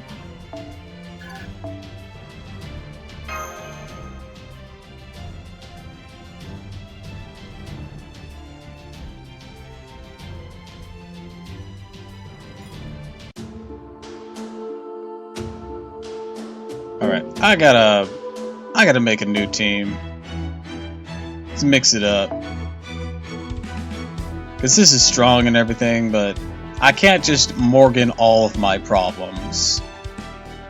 I mean, I could, but, like, you know, it can get a bit dull after a bit.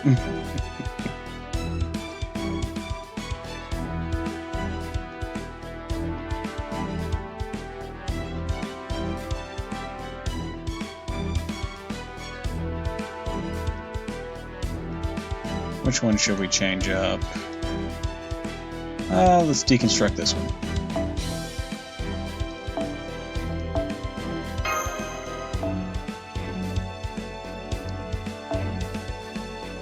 Let's use the Stalfos Saber.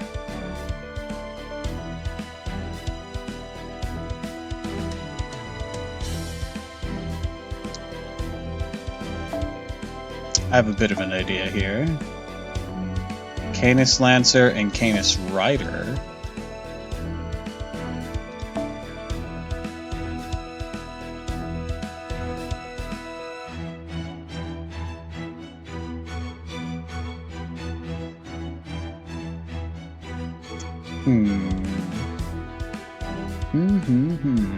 Let's pop Mash on there, because she's free to slot.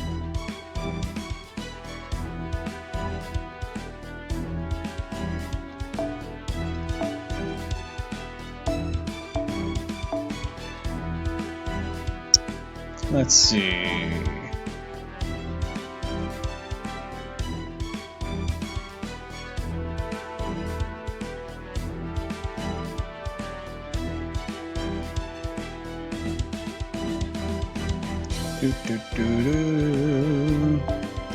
Arash, do you have anything that I might need to upgrade on you? Like some interludes or anything? Yes, you have an interlude with an upgrade. So I should put you on a slot so I can get you to Bond 5 for that. Alright. Now let's get some on him. You're quick with like one Buster card. Granted, it can be a powerful Buster card, but you're quick. Let's be completely honest with you.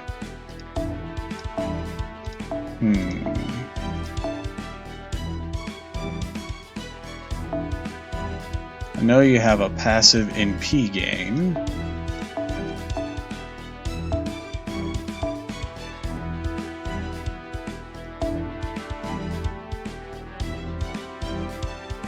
And a potential stun. Let's see.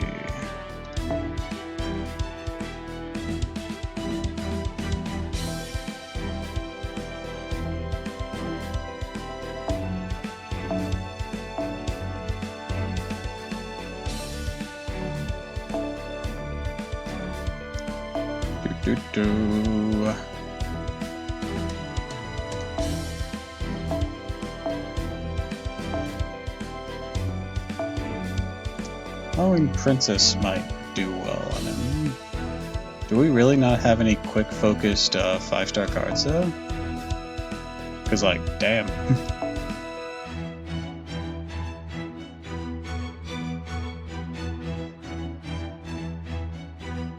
You know, hold on. Okay, so at the cost of 5% MP strength, I can give him a one-time debuff immune That's not a bad trade-off.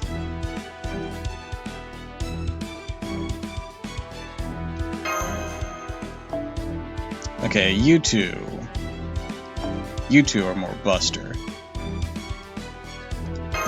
Let's check your cards here real quick.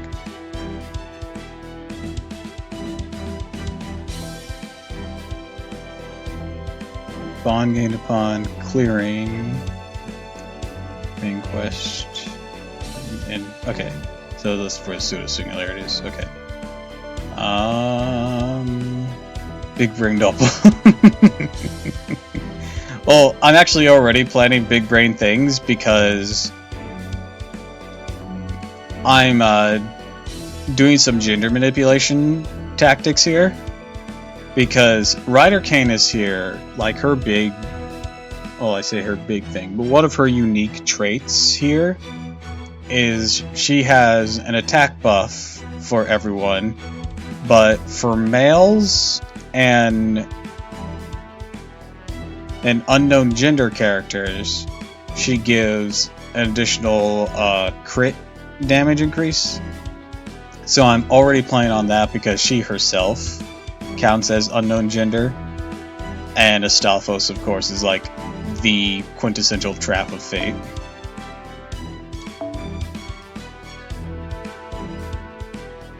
Let's see, do I want to go aerial drive on you? You're Arts Buster.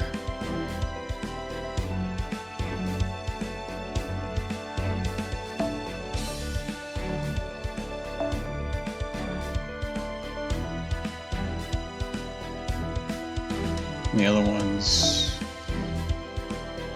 we could go that. I do have a second one of this, but it's not max limit broken, which I really would like for whatever the hell I'm setting up. Increase Arts Effectiveness and Buster Effectiveness by 15. Charge when using it. You know what? Let's try out Flower Sunshine on her. Alright, as for you... this is great for you, let's be honest. Anything with guts or an extra target and bone thing, it's just fantastic on you. Granted, I wish the guts on these weren't just revived with one. That kind of stings. Yeah, let's give you this. This one seems tailored for someone like you. A rush. What are we working with? Buster Arts with... what was your NP? Buster, okay. Well, if we're just actually focused on just pure Buster, or just pure, like, let's fire off that NP, I could give you either Halloween Princess or Case Scope. Case Scope, you'll be able to pull off your move a lot faster, but it won't have as much of a punch. Yeah, let's try that. Also, we're gonna push him here.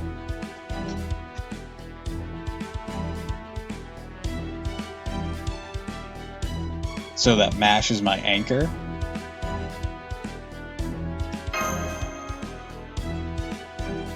Alright.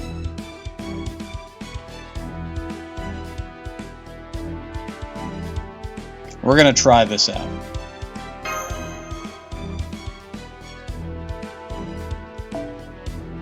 Actually, let's have them look how we want them to look.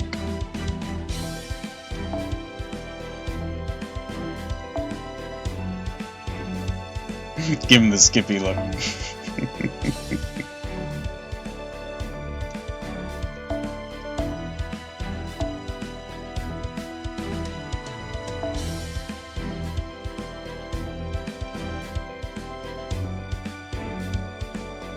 Oh, bond level 3 you get something. Sweet.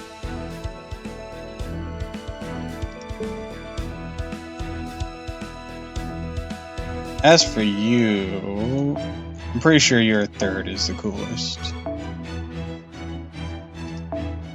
Yeah.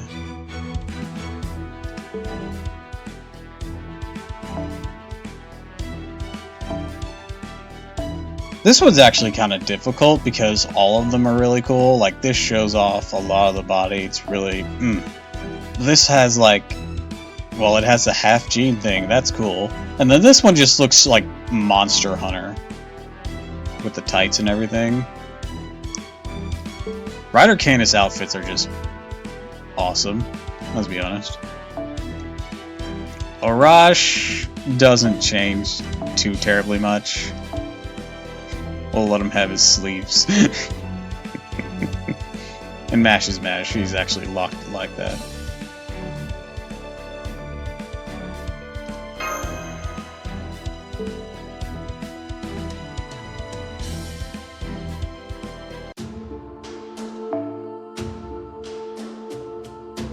Alright, now for support. We can mess around with something. Sort of. If they'll even be dragged in for whatever the hell we're doing here. Oh, hey. My supports are here right now. Cool.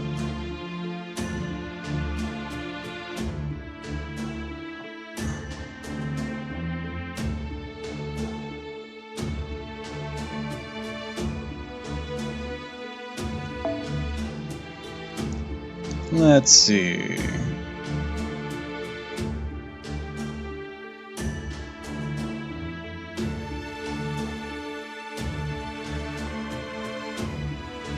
Love supports. You know what? Fuck it. We ball. We're gonna put Dion as our follow-up because Dion also fits the same theming as he's trio up front.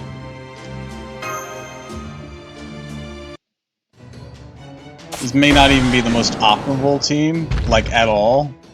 I just chose it to have fun and mix up what I was doing instead of just blasting everything with Morgan and calling it a day. Battle's over. Neutralize the threat. Mash, you're looking really tired. Thank you for your concern, Master, but I'm alright. Sudden attack just had me a little out of breath is all. Nothing to worry about. All my vital signs are fine. Still good to go. I'm doing my best to analyze the recordings of the battle data. But, at this point, I've always seen that the creature you fought is like nothing we've seen before. Neither a heroic spirit nor a demonic beast. It was simply an enormous humanoid creature native to Scandinavia. I don't know, they don't have a lot of sprites for her. At least not when she's wearing the Ornanatrix.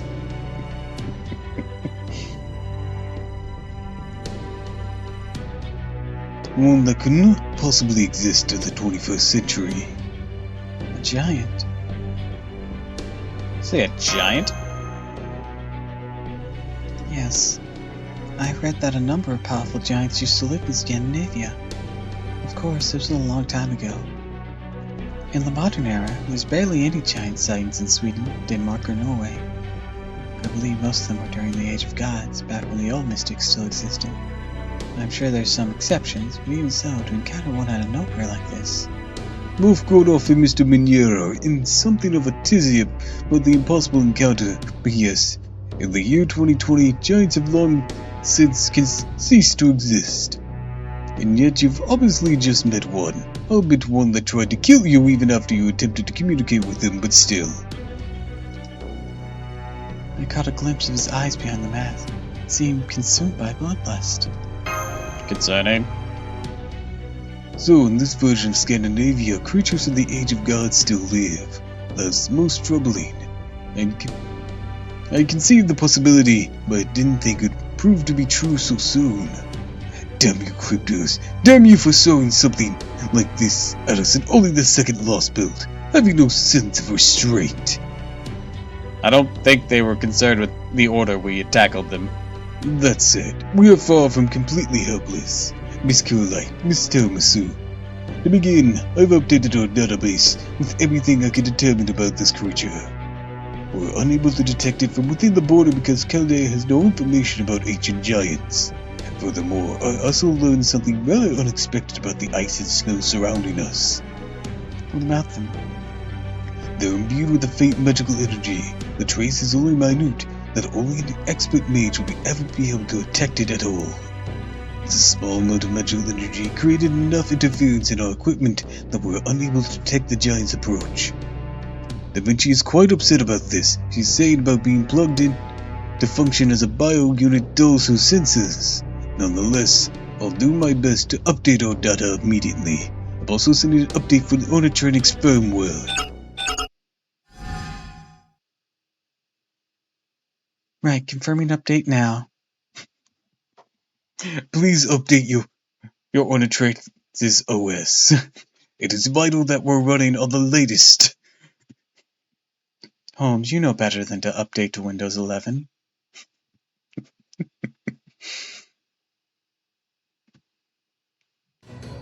Master, I'm picking up new hostiles in our propriety. At least one, two, no, several ice beasts traveling alongside another giant. Let's make a break for the border, Mash. Understood.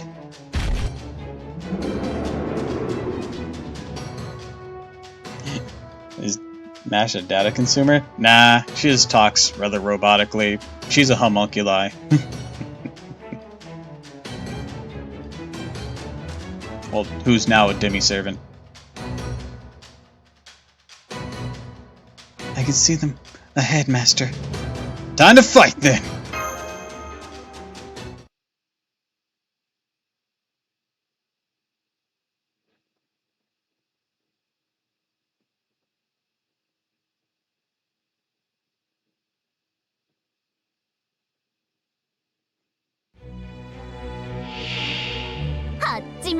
For some reason, my little bit ago now just makes me think, No! Our communications are down! Curse you, Windows Update!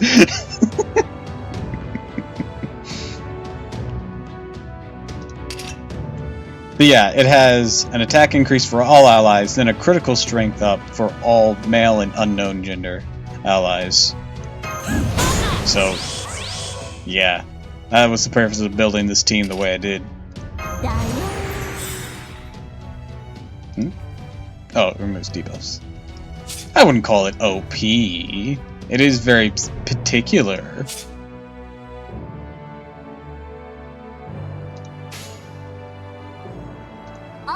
Also, I accidentally brought a rider into an assassin fight. Better put on guts.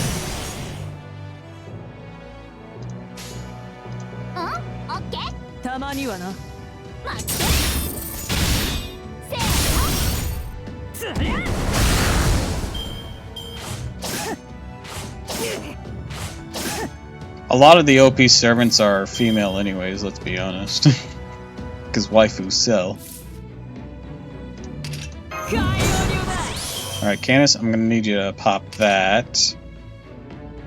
Alright, I'm gonna need you to pop this. Get some defense. You. That's a hell of a cooldown.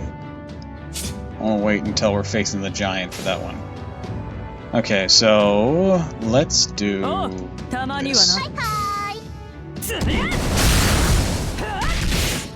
Good job, Candace.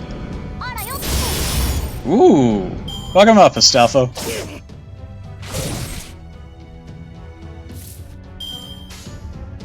Oh, we got some charge. Hell yeah.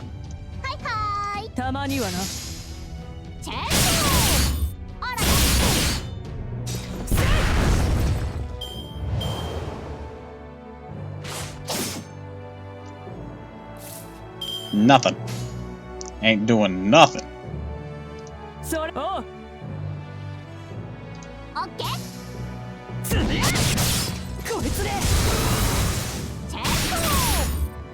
Damn it, the attack buff wore off.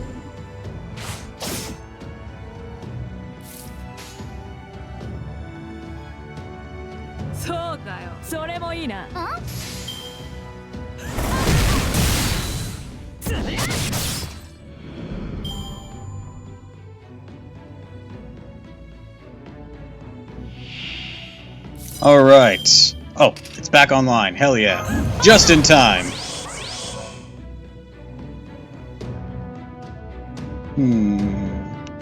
Ooh, I can do a full combo with a Stealthos. Let's fuck shit up. You got one Buster card in ya. You better fucking use it, Al.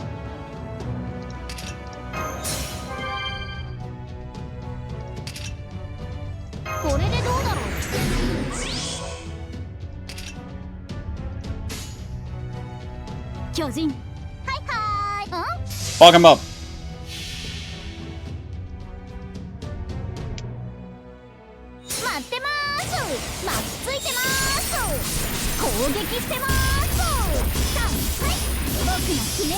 Get wrecked, bitch!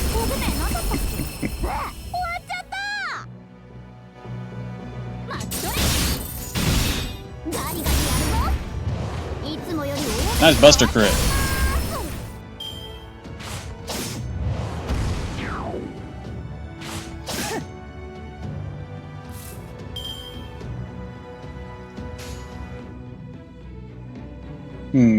Let's see here.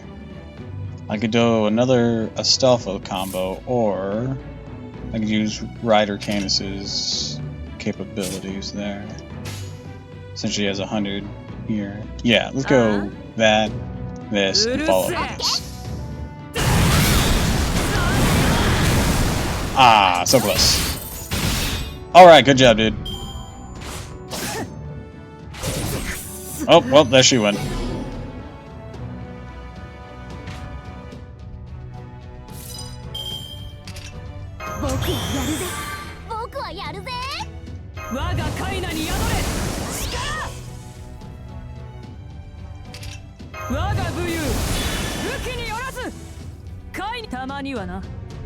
Lock him up.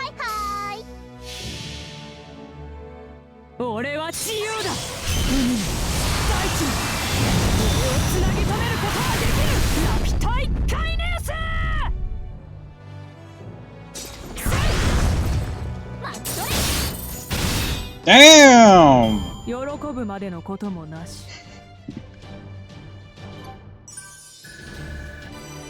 The Stalfos, that crit!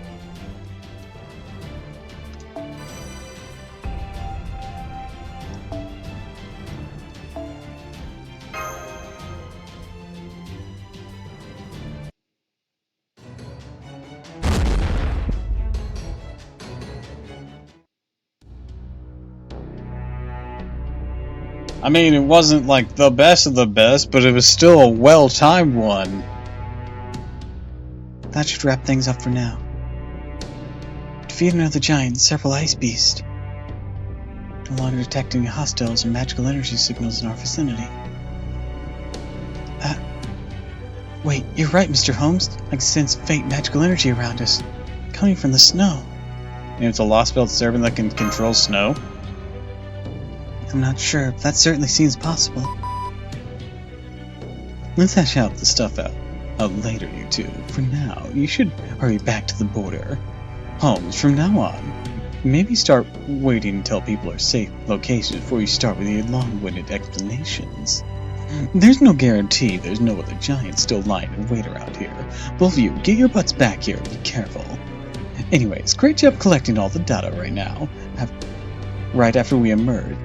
This should be a big help.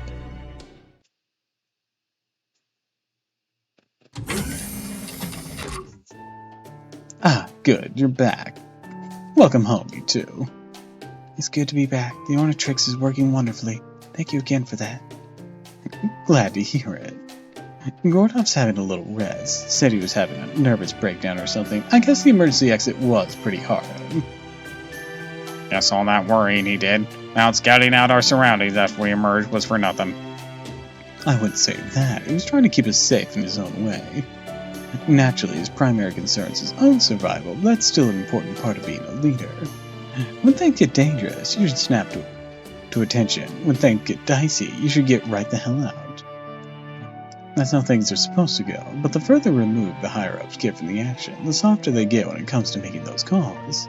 So in that sense, Director Gordov is extremely good at his job. I'm not sure why, but he seems to treat any danger his field operatives are in as a danger to his own life. I wonder what that's all about. Maybe he had a really strict tutor growing up or something. You know, like someone teaching him how to think about war from the perspective of the person he's sending out onto the battlefield. Oh yeah, I see what you mean. I would definitely explain some things. Now that you mention it, he's always looked like he was in a lot of pain when tiramisu was in a tight spot back in Russia. Talk about empathy. I wonder he's always kicking up such a fuss. At any rate, make sure you write up the recon findings in a nice report template when you hand it off to him. If you don't mind, that ought to be more than enough to keep old Gordy in the loop. On a different note, you guys really had a rough time out there, didn't you? Yes, we did. Giants are beings from the Age of Gods. Not even mages have seen more than an occasional fossil of them. Any survivors in areas where mystics are still in full force would probably be seen as threats and taken out by the heroes of their respective ages. It's certainly not something you'd run into every day. I mean, you guys didn't see hide or hair of them in 7 eras as you race shifted to, right? Not even the actual Age of Gods. Now we just happen to run into not one but 2 in modern-day Scandinavia. I believe these giants you encountered were Juntars, members of the Jotun race of giants. In the Age of Gods, the Norse world was composed of 9 realms. One such realm was Muspelheim. Muspelheim. Oh, that's an awkward one. Muspelheim, the land of flame. Another one with Niflheim, the land of ice, through which an icy river of poison flowed. When these 2 realms collided, the poisonous frost melted. Then when it was exposed to Muspelheim's heat grew into a tremendous giant. This was Ymir, said to be the ancestor of all Norse giants. The race of giants that went on to spring forth from Ymir's body are called the Jotun, the frost giants. These giants were truly beings belonging to the era in which gods walked the earth. At times, the Jotuns would mix with the North gods, giving birth to new gods and giants alike. It's said the surviving Jotuns eventually fell out of mythology and went on to become trolls. But what you 2 saw today were no trolls. They were definitely Jotnar.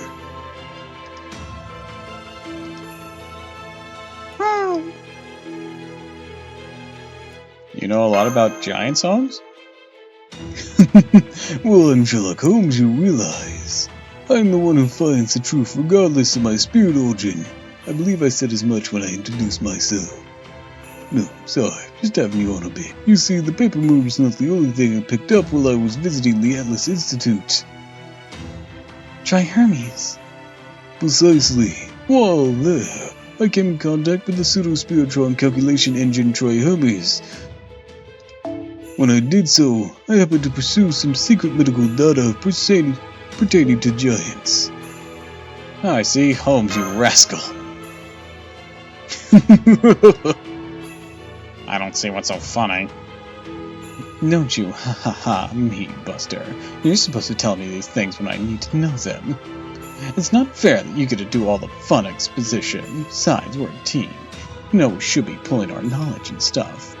I shall take that under advisement, especially considering it comes from none other than the great Leonardo da Vinci herself. All that said, I can certainly use a bit more information myself. Is this simply a Norse lost boat where a once lost race of giants still run amok? No, I very much doubt that is all there is to it. Right, the ones you saw today were powerful beings of mystic, but they were still living creatures. If nothing else, I can say for sure that the beings were encountered weren't servants. Correct. They were indeed absolutely not servants. At least on what we know from Russia, we can assume there is a being here who rules over this lost belt and a crypto who tends to the Tree of Emptiness. While our primary concern is with the latter, there remains a strong possibility that we will come into conflict with the former as well. That said, our goal this time does not include engaging them in battle. Our intent is to cross Scandinavia without them ever knowing we were here. Yep, exactly. We should really take a little break first, don't you think? Thankfully, there's a lot more magical energy concentrated here than there was in Russia, so the border shouldn't have any problem recharging. We'll set off again in a little while, so make sure you two rest up while you can. Hiking across Snowy Mountain does a real number on your legs and back, you know. I very much recommend getting those kinks ironed out while you can. Right, but first, I almost forgot, Mr. Holmes. Yes, Miss Gillight. I'm sorry, but back when we had looked over the mountain range, remember how you and Senpai were talking? At the time, there was something else we wanted to ask about. What's the deal with the fire we saw? Yes, the strange fire that kept burning without spreading. You know what it is, Mr. Holmes? Can't say no for certain. I've only a hypothesis, albeit one which I am quite confident. I suppose I would make this more of an induction than a deduction. At any rate, that fire is none other than... Another alert? What the hell? Are our sensors busted? Crap, no, it's worse. It's working perfectly fine. Tiramisu, Holmes, a freaking enormous magical energy signal just popped up out of nowhere. Or near us out of nowhere. It's like a magical reactor core. The monster's on par with the Enbora, powered by the greater Grail we saw in London.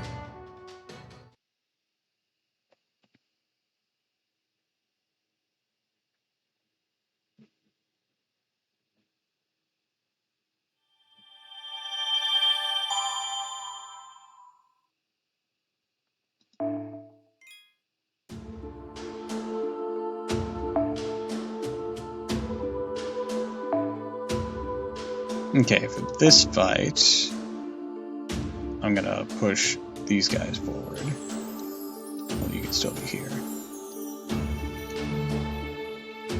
I'll have this as our back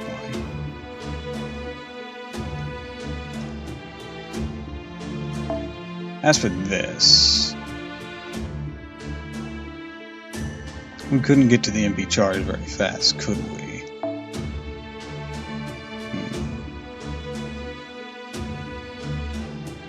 Let's try aerial drive.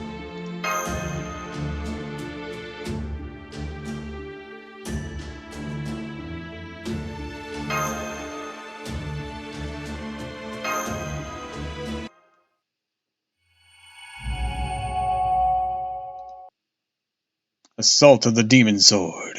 Dun dun dun. Damn it, we've no warning whatsoever. That thing just appeared out of nowhere. It's most likely a servant. They may have been using the spirit form. Oh, that's true. The servant could sneak up like that.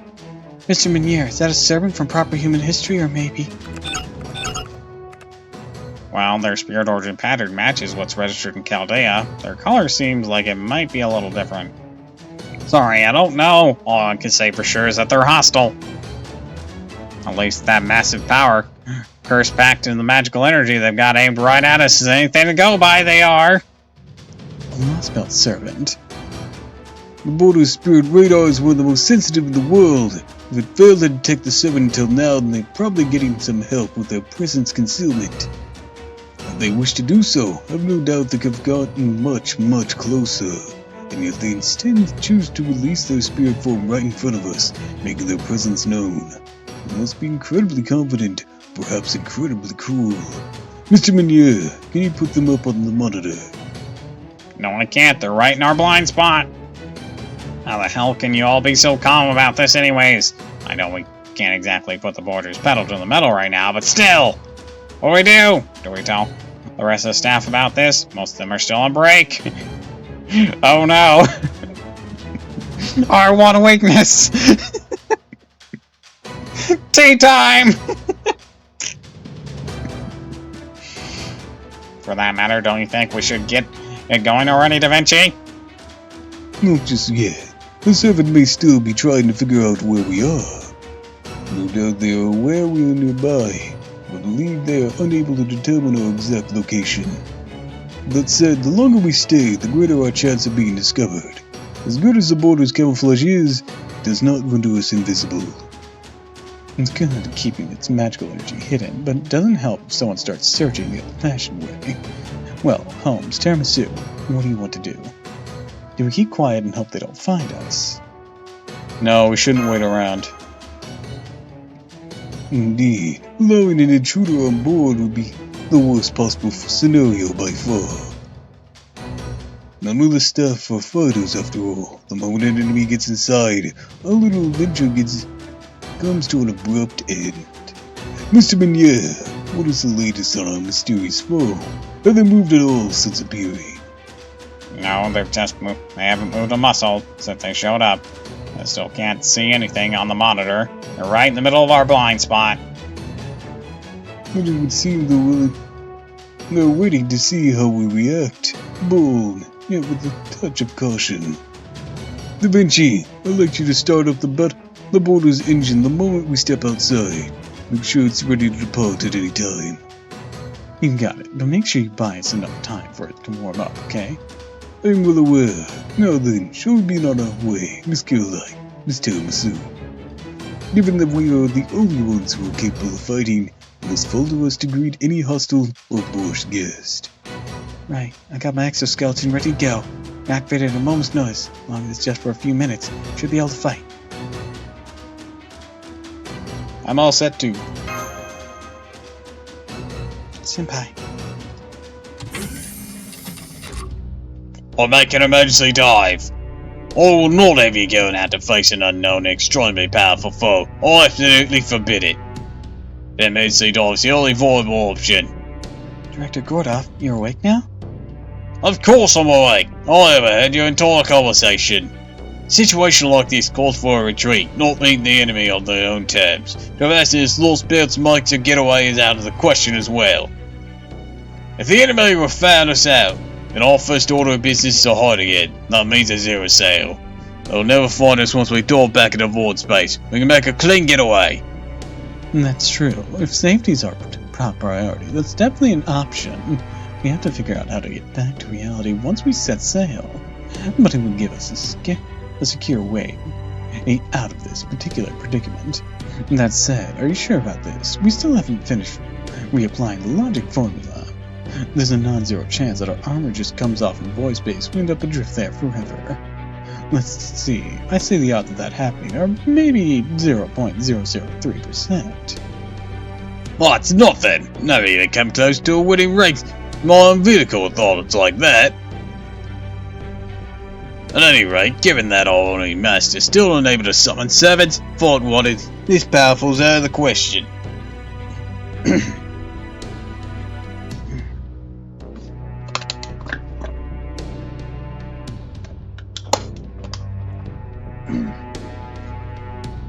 Now I'll remind you of the sort of enemies we face back in Russia. These lost-belt servants are tremendously powerful. I'll learn the lesson all too well when one of them destroys our dare. Just because that girl's able to fight now doesn't mean you should run into battle every chance you get. As your commander and your director, I'll support whatever option I feel offers the best chance of survival, no matter how slight the difference. No, in fact, this is an order. As my advisor, it's your job to justify my decisions, not mine. And let's not forget our biggest concern here. We don't even know who this mysterious, probably lost belt servant even is. In which case, the only option I will even consider is for us to make our escape. And never waver when it comes to keeping us all alive, huh? Or you never waver when it comes to keeping us all alive, huh? Alright, I'll trust your instincts here. Sorry, Holmes. Sorry, Tiramisu. The servant outside is so strong. I'm taking the ship back to void space. I'm not saying you wouldn't survive the encounter with whoever is out there. Just that it'd get real ugly fast. And if the fight ended up damaging the border as well, it'd be bad news for all of us. So we're doing another zero sail. Still, that means Mash and Tiramisu can avoid this fight. I guess this is for the best. Right, you take the wheel, Miniere. I'm going to head back to the computer room and plug into the border. Director, Holmes, I'm leaving this place in your hands while I verify our existence as perfectly as ever. Change plans, I guess? Right, I'll go along with whatever you decide, Senpai. Oh, here we go again. Has it ever once even occurred to you to obey your commander? Hey, at least now we're all discussing our options. There's a big step forward from how things were before. You should be proud for inspiring this change, boss man. All I can tell you, just butter me up, man, yeah. At any rate, let's get that zero cell started before that serpent makes a move. Okay, patched in, all synced up, expanding void reality observation device, paper moon. Alright, be seated. And now I'll remind you to not forget your seatbelts. Expanding logic formula, Shadow Boy's extraordinary armor. Expansion is currently at 90%, 93%, 98%. There. Now we just dive in, make up the rest as we go along. Removing existence verification for reality space, shortening future prediction, hypothetically proved mirror world plane in 10 seconds. Relaxing space-time friction, decompressing for 0.9 seconds. Good. Looks like we made it just in time, Holmes. Let me take over the wheel, Mr. Minier. In the meantime, would you be so kind to keep your eye on the sensors? You got it. Shadow Border, untethered from reality. Void space dive, zero sail unfurl.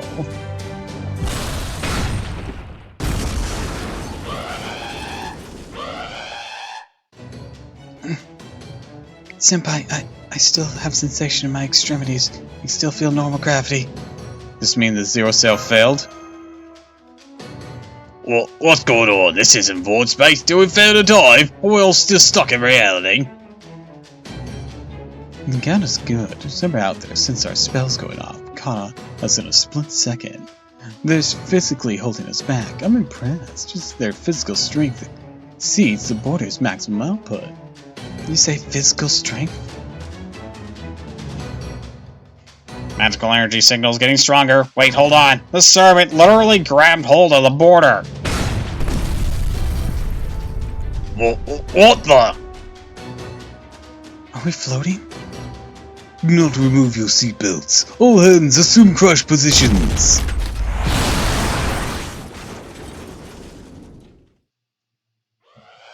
Bitch.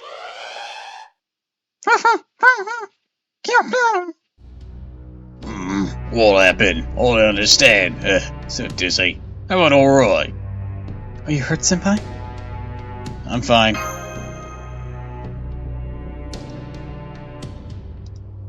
Thank goodness. They just picked us up. Yes, I felt the same thing. It was as though the Shadow Border was picked up and flung somewhere far away. That is precisely what happened. The hostile servant stopped our zero cell in its tracks before simply tossing us like a baseball. It's truly incredible strength. Perhaps they're a berserker. Whatever this class, they clearly possesses immense strength to perform such a feat. Expect the rather combat-oriented servant, probably one focusing being on the front lines, but... Attention, please. I'm afraid that crash completely shut down all of our navigation systems. I'm trying to bypass the damage systems, but even that's going to take some time. And then there's all the damage to the suspension. Luckily, we didn't end up completely upside down, but we're still not going anywhere anytime soon. I'm sorry, everyone. We can't dive or run away and land anymore. You have nothing to apologize for, Da Vinci. The fault lies with our uninvited guest, not you. Then your main word of options is bad. Really, really bad. You're damn right it is. Magical energy signal incoming. I can tell this heroic spirit is some kind of big shot. I'm pretty sure they're done waiting around, since they're headed straight for us. 100 meters, 50 meters, damn it, now they're right on top of us! Literally! He's on the roof! Magical energy signature, I'm pretty sure as the servant has collided with our exterior, it's melting our external armor now! What kind of barbarian are they? It sounds like they're trying to cut their way through our defenses. When they realize how much time I spent reinforcing this armor, there's no way anything should be able to break through with this easily. I mean, the old me spent a ton of time making sure of that. What kind of weapon or noble phantasm they have that can possibly do this? Senpai. Let's go, Mesh. Hold it, you two. Don't you think you should wait a bit and see what's happening before you? We don't have time to wait and see anymore. Sorry, it's all Up to you two now. Helps, you go with them too, but watch out. That servant's magical energy is right up there with Ivan's. Make sure you don't hold anything back, or you might not be coming back at all. Got it? I'm well aware. I saw that spirit origin for myself earlier. If nothing else, I can promise this. I will keep Miss Telmaso alive.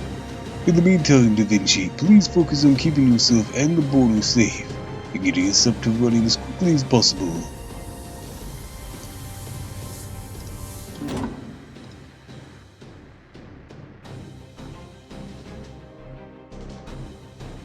I've opened the hatch. I can confirm the hostile servants on the border's port side. Step away from there, right now!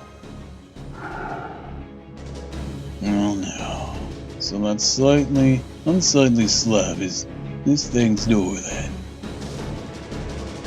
Little lost about servant, but then what is this ominous feeling I'm sensed from their spirit origin? So human and two heroic spirits. No way. Neither of you are pure heroic spirits, are you? You both got something else mixed in. Hybrid set. Interesting. The hostile servants closing in. No, I see. Certainly do appear to be a powerful heroic spirit.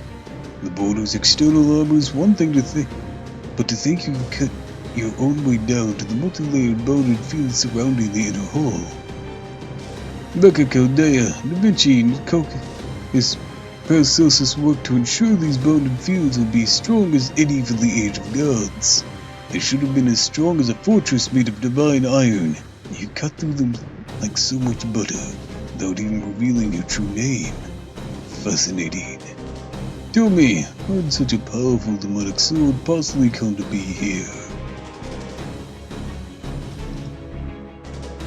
Are his eyes glowing red?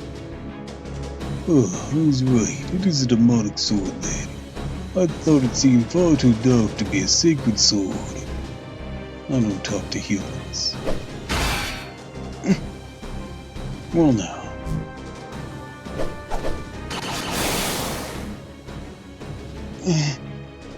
Hit so hard. Still using that short sword at his waist. This must be the incredible strength that let him pick the border up and just throw it. You're not getting past me. Couldn't even see him swing his sword. Oh well, that's because he didn't. Not this long sword anyways, he's using that short one. That's how I barely managed to make it out. And only just. He's truly an incredible master swordsman. If only Miss Miyamoto was here right now. I'm afraid those were little more than jabs as far as he was concerned. Miss Caroline, though I'm concerned, that is not how it felt to you. Have you two lost your mind, girl?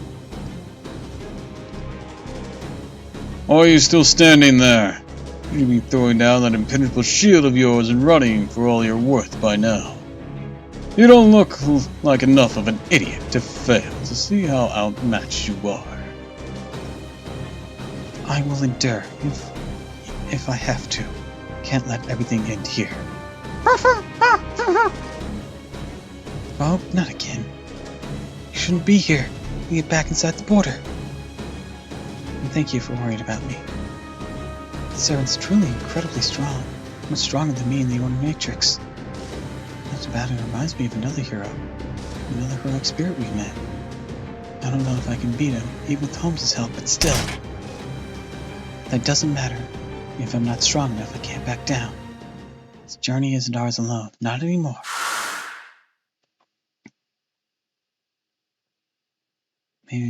Maybe it never was. Just because I may not be up to the task in front of me now doesn't mean I can give up on the journey as a whole. Steel yourself! A journey, huh? Frankly, I don't care where it is you're going. I have my own destination in mind. I'm afraid this isn't your lucky day, girl. Or yours, kid, now that our paths have crossed. I'm going to kill you and take your prized treasure with me. Another short sword? Here he comes. I'll back you up as well.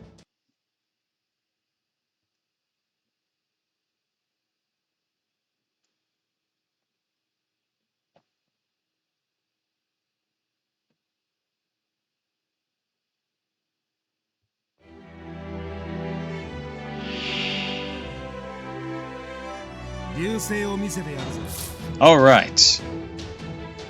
That's what he's got going for him.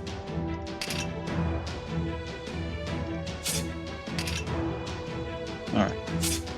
You have that on right now, so that will... Okay, so that is a 20%.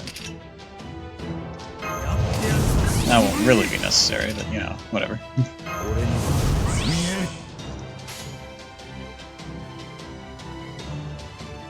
Okay, we're gonna follow up with these.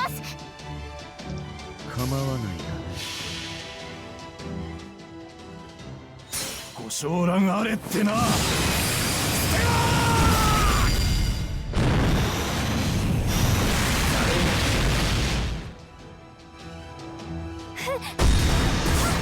なるほど。 That secondary attack didn't do any additional damage. That's concerning.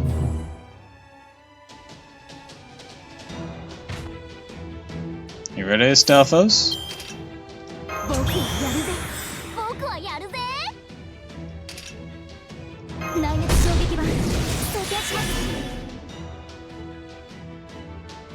Let's see what we can do.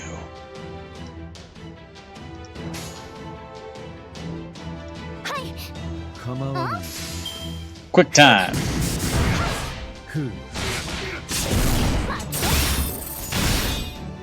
Nice hit.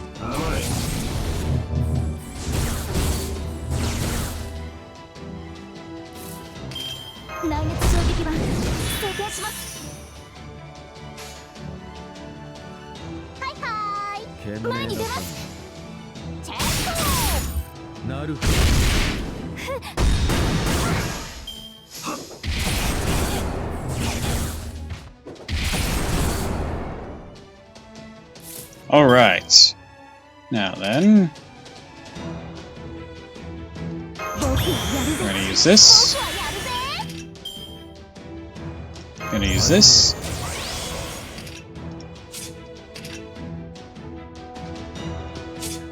It's only a one-turn thing, so we're gonna... Alright, now we'll follow up with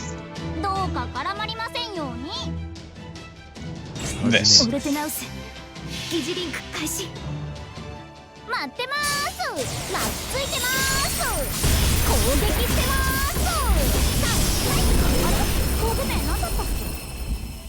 Yeah, we sealed his MP for a turn. So even if he does do a charge beforehand nonsense. Quite simple, my friend.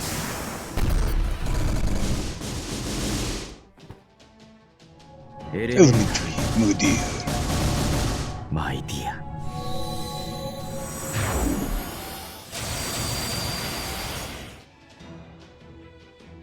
Damn, nice buffs. 神明凍結展開これは多くの道多くの願いを受けた幻想の城 More Camelot! モールだキャメロット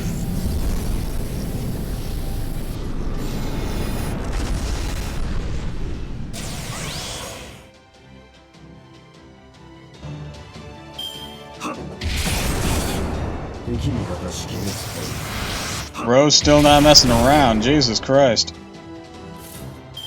Oh, did we reduce his MP charge? Is that what yours does? No.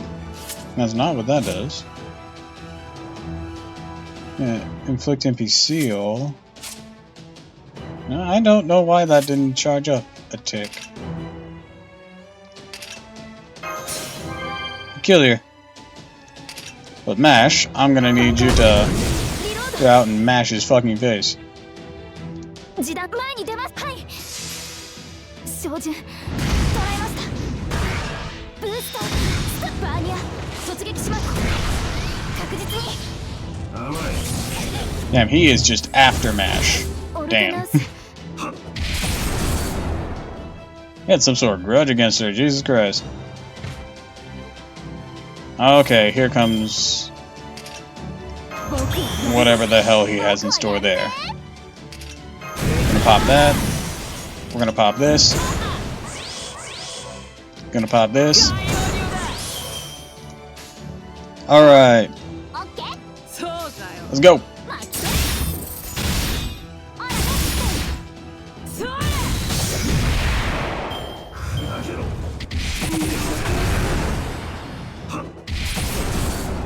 Damn!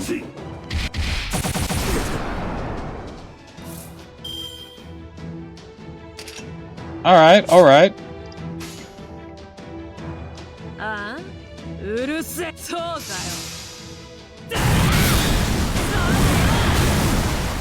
Guess he didn't like the buffs she came with.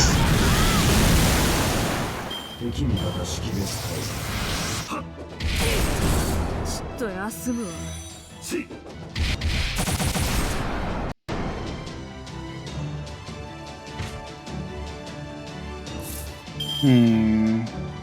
Lancer, this isn't gonna work out too well. 我が肉体無敵なり我が肉体無敵我が武勇武器によらず Boom, boom, boom. Let's try this.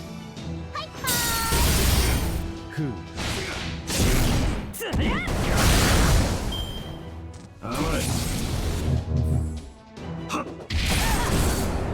That hurt. Dodge. 僕はやるぜ僕はやるぜうんオッケーはいはーい Get him, Stalfos. せーのあらねクリスマスプレゼントはいどうぞ All this neutral damage on the Stalfos is quite something. はいはーいそうねチェンソなるほど敵味方識別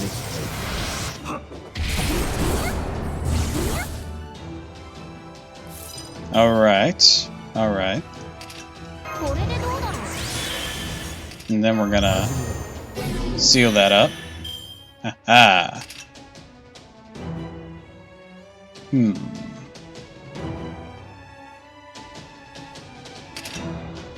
Yeah. Let's charge up Candace. What does your overcharge do? MP seal. I just did that for this turn. Heavy damage.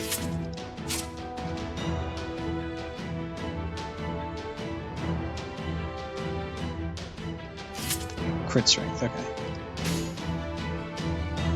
So we're gonna start with this, do this, and then 僕の blast him 必 with 殺 this. 技見せる時が来たか俺は自由 This だ is just gonna be weak anyways. つなぎ止めることは Oh! ラピュタ一回ネー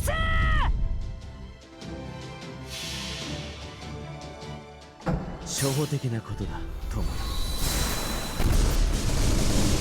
エレメンタルマイテ Defense debuff, and lots of buffs for us. 月を見上げるウサギとて理性のない時もあるいくぞ Skadoosh!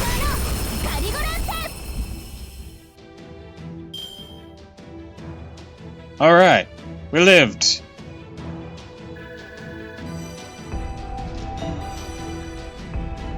Hooray!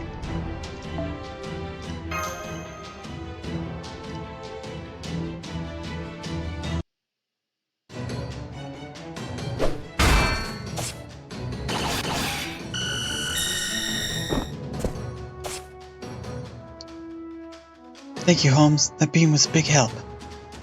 No trouble at all, Miss Caroline. Must say though, you certainly don't hold back. Not to say you're not pulling your punches quite a bit, Lost Belt Servant. I don't suppose you should be so kind as to introduce yourself. Yes, I see. Now that I've seen your strength up close, some things have become abundantly clear. Your swordsmanship is exquisite, surely the finest in the Norse lands. You're also immensely strong and have both the knowledge and reflexes to dodge my magical energy beam with ease. You knew, didn't you? You knew I was a heroic spirit capable of using magecraft attacks. Your wisdom alone is truly a force to be reckoned with. Which means... You must be the one who slew the evil dragon, consumed his knowledge. Am I wrong? Oh. You are the child of Sigmund, or king of Francisca, and Hadjoris, daughter of King Amelis. Even among other peerless heroes who stand head and shoulders above ordinary people in strength, intelligence, and all other aspects, you are hailed as the greatest warrior king of them all. A phenomenal swordsman who reforged his father's demonic sword, the one he earned after overcoming Odin's trial of Bran Stoker. Then you don't mean... You are the fearsome warrior who defeated King Hunding's army, therefore avenging King Sigmund. You are the brave hero who single-handedly slew Fafnir, the evil dragon consumed by greed, who hoarded his riches in the cave of Gintenhondra. You are the one who made a loyal friend out of Seflar, Ofal, Grenai, who will gladly carry you to the ends of the earth. You are the great hero who ate the dragon's heart, gaining unimaginable power and the wisdom of the gods. Your true name is Sigurd. You stand alongside Siegfried as one of the most powerful heroes of all Norse myth. The Dragon Slayer? However, there rises a number of questions. True legend you may be, that doesn't explain where your monstrous strength comes from.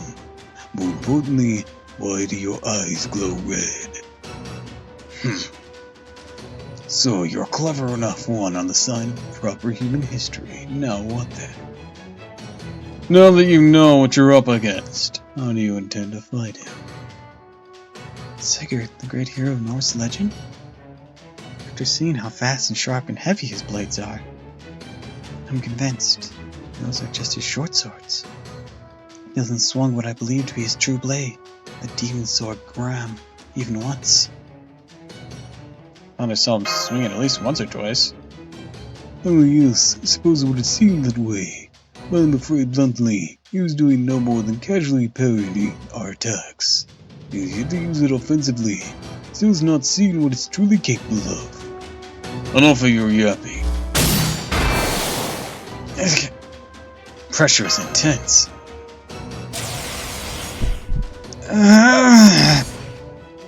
Temporary power-up spell, huh? Out of my way. Look out, he's going to use Gram! Die, human! No, you don't. She may be human, but I am a heroic spirit, one I might add who has seen more than his fair share of combat. My apologies, but I can't have you using Gram so close to the border. Ugh! Shut up! Ugh! Guess your so-called heroic spirits are more fragile than I thought. Or, I guess your so-called heroic spirits are more fragile than I thought. Holmes! Senpai! Holmes' right arm is gone! Don't worry, I won't let Holmes die! Thank you, Senpai.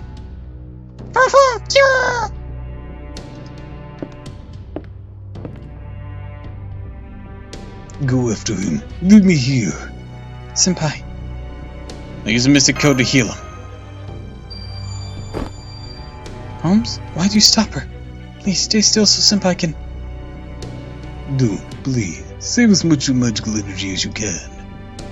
Grambo certainly lives up to his reputation.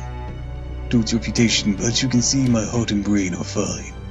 I may be badly injured, my spirit core is intact. I'm still a heroic spirit, remember. It will take a deal more than that to finish me.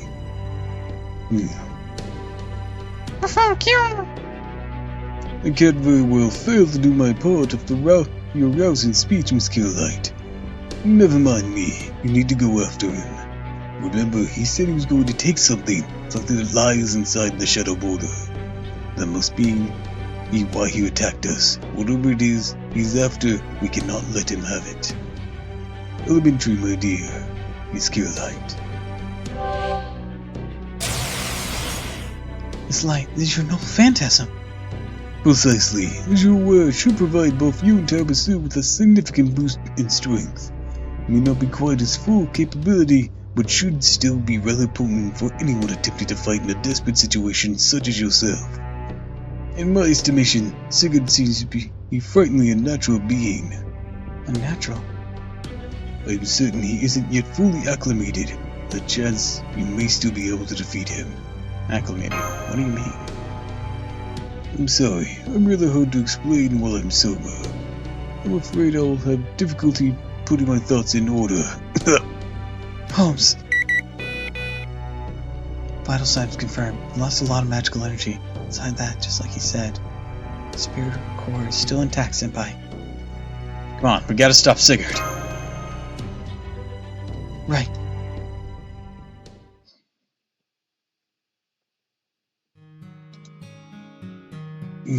I must have passed out. Good, I'm gone. Phew. Let's see, this is what a blow from a demonic sword feels like. A truly excruciating. Perhaps it's accelerated by the fact I'd never experienced such a deep wound before. So this is the sort of pain you smile through. Hey, you know. Who's that? So you're still thinking clearly. I feel sorry for ever worrying about you. Just sit tight, Holmes. Someone come by to help you out just as soon as I finish evacuating everyone from the rear hatch. You might not be able to use the border's facilities right now, but you should be able to replenish your magical energy. Just hang there for a little longer. At least we know from your battle that this hostile servant is here to destroy the border.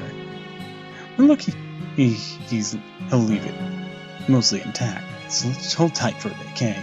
Understood. That said, I'm afraid my mental fortitude can only do so much here. To be honest, I'm in real danger of disappearing. I'm afraid he inscribed a death rune into me, you see. One wrong move, and that'll be it for me. A death rune? Aren't any runes that can kill a heroic spirit? No, wait, I forgot about the primordial runes. The one Odin created served a magecraft foundation in the Age of Gods. Then you made. I do indeed. They saw our battle for yourself. Sigurd learned a number of runes for the Allfather's daughter. He must have inscribed it in the moment he cut off my right arm. It would seem that he truly has it out for me. So I'm afraid if I push myself too hard, my spirit core will fail. Happily, I can still at least speak as long as I remain still. Though the pain is still quite exquisite. Gosh, then you really are just hanging on by a thread. Okay, wait a sec, I'll be right there. Right. There's so much I need to tell you, but I'm afraid I keep slipping in and out of consciousness. I'm finding it difficult to concentrate, and for some reason, my thoughts keep turning to the past. Holmes. Da Vinci, would you give Mr. Gorloff a message for me? Tell him to stay put, no matter what it takes. I'm certain Sigurd has no personal interest in humans or heroic spirits. After all, he is. Dun dun dun.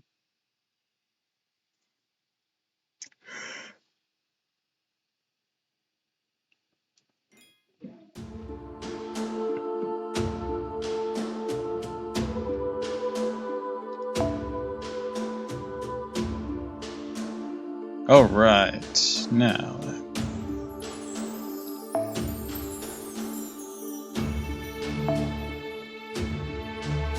Okay, no Lancer isn't gonna do much on him. Weirdly, you did, though.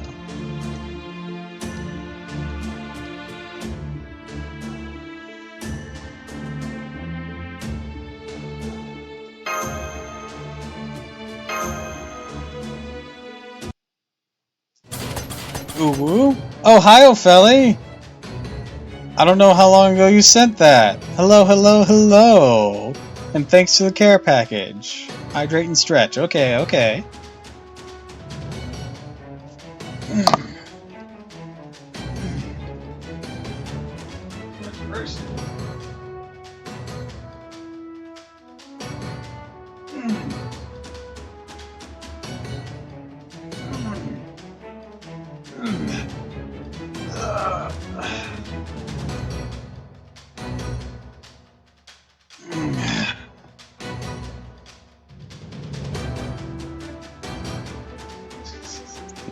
Why are the desert ladies so not dressed?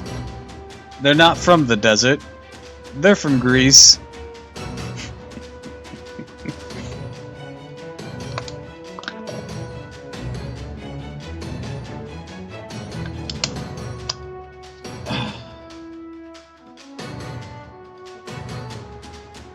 Granted, that's not much of an excuse either, but...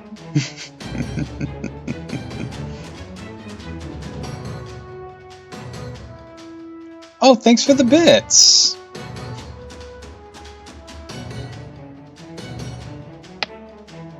Thank you, thank you, thank you!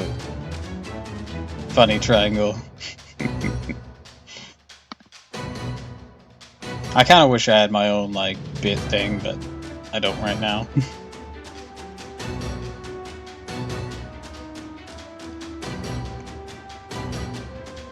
I've caught up to the target. He's still somewhere inside the border. Appears to be headed for the cockpit. Home's Noble Phantasm is still active. Why does Mash have a mask? It's a visor.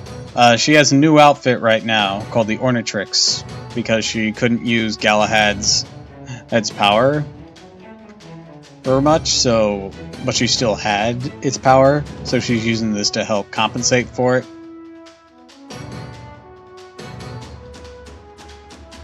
And the visor gives her some readings and whatnot, and you know it's an eye shield. Plus, you know, looks cool.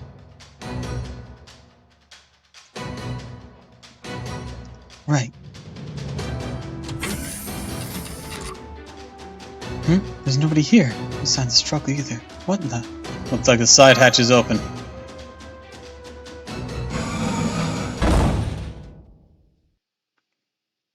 You sure about this, old man? You give him that, we'll be. Stop that! Shut your mouth before it kills us all. We don't have any other choice, trust me. Here, this is the paper moon you said you were looking for. Go on, take it. Normally we'd keep it hidden, but you're so strong, so I decided to give it to you as a reward. I'm surprised. You humans are seldom so intelligent. Still, I didn't think you'd give up so easily. I heard this thing was your lifeline.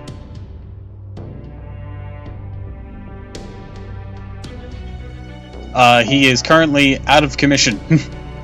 He just had his arm chopped off.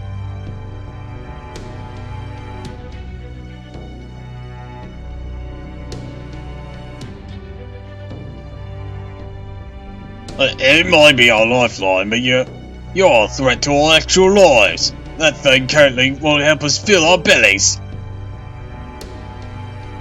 And now, go on, you got what you came for, didn't you? You don't have any further business with us, right? Right? Oh no, not my man. Small spoiler, he will live through this, but he's gonna be out of commission for a while.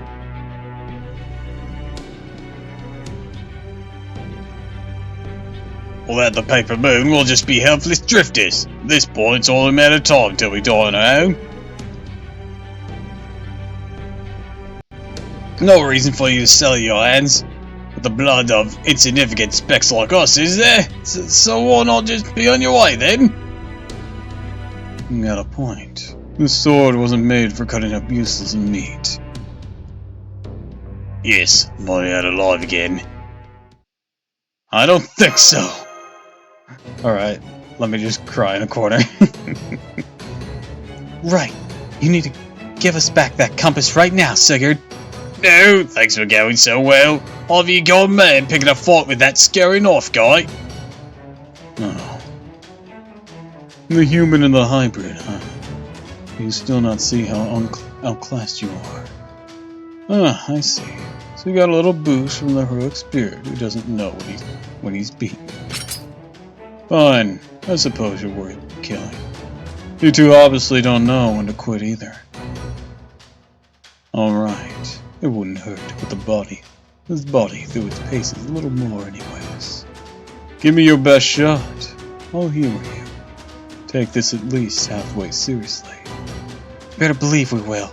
We're not backing down until you leave our ship one way or another.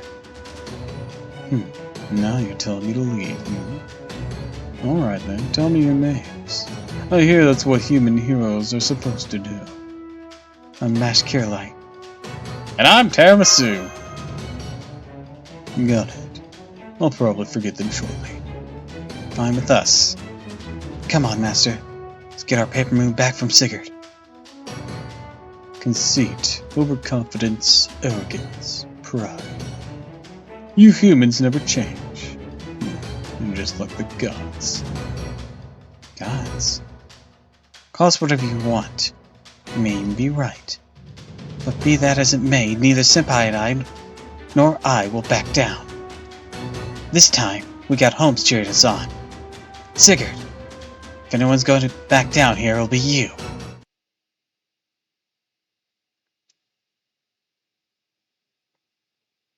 Alright, I also changed up my team a fair bit. As you saw. I'm not just Morgan blasting everything. さてさて、僕の権利が通じるといいんだけど、大丈夫かな？大丈夫だろう。僕はやるぜ。僕はやるぜ。派手に行こう。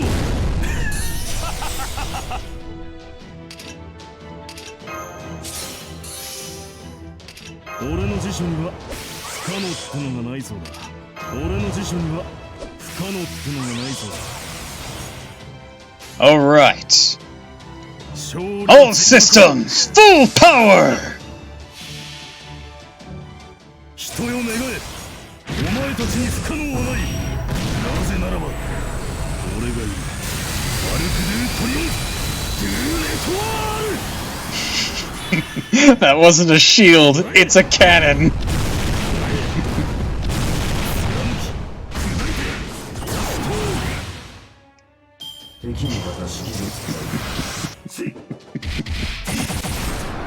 Say hello to Fate's Napoleon Bonaparte. 内熱衝撃版、装填します。 Well, you know what they say. Bitches love cannons.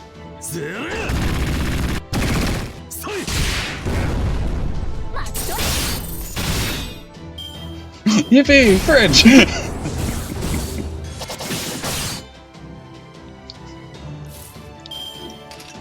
内熱衝撃版、装填します。これでどうだろう。 Get him, Astolfos. Okay, we're gonna go boom, boom, boom. はいはーい。待って。ガリガリやるぞ。ごめんなさい。 Mash it down.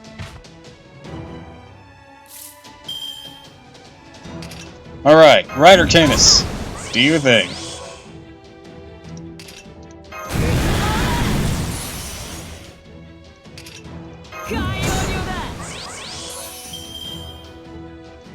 Alright, let's see here. I could hit him hard there, but I won't get as much charge out of him.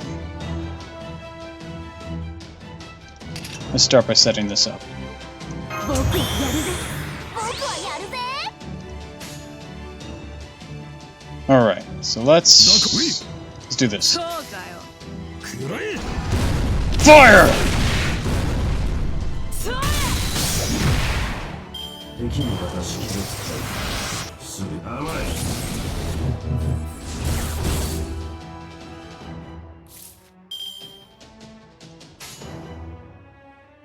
巨人。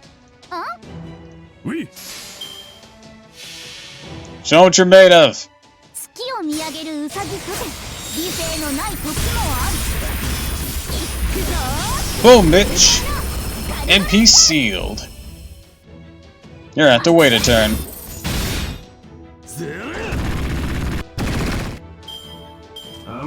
Yeah. The Ornatrix mash kinda sucks.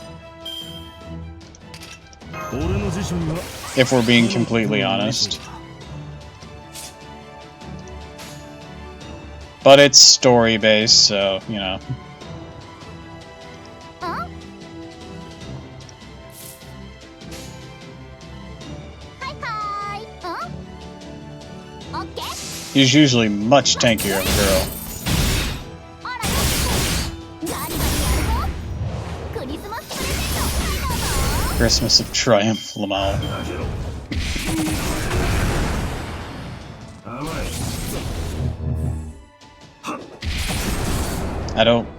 I don't get that reference. Oh, looked like we got another cannon. 派手に行こう派手に行こう勝利を前進するってなうるせえ人よ願えお前たちに不可能はないなぜならば Blast away! アルク・ドゥ・トリオンフ・ドゥ・レトワールチェストそれ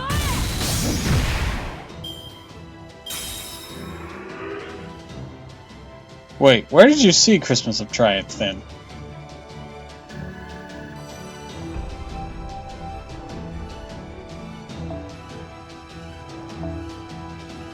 Wait, is that what Astelphos' Noble Phantasm translates to?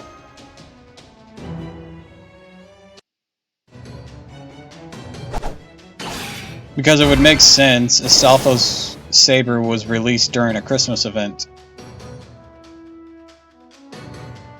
That's when he got his first run.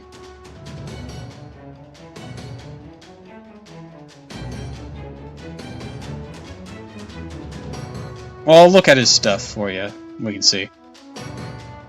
Okay. Here he comes. Use it on command spell!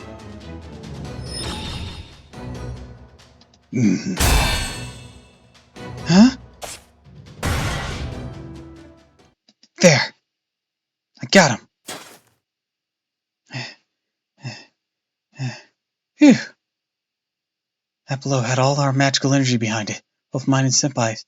Thanks to Home's help, I'm sure it was very powerful. May not have been true Braizutsu. I felt it anyways. Your spirit core would be damaged in several places now.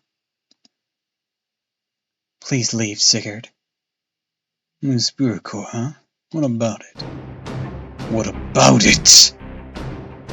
Smash!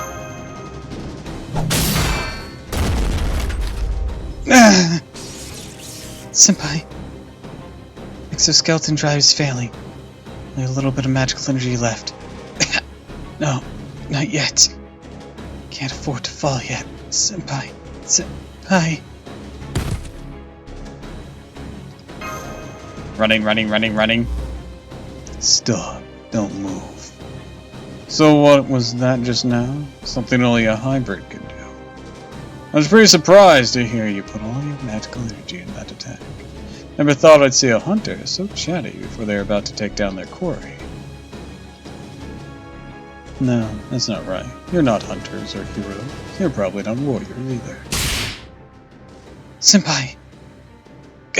Come on, move, Wondertrix, please! Poor, pathetic children.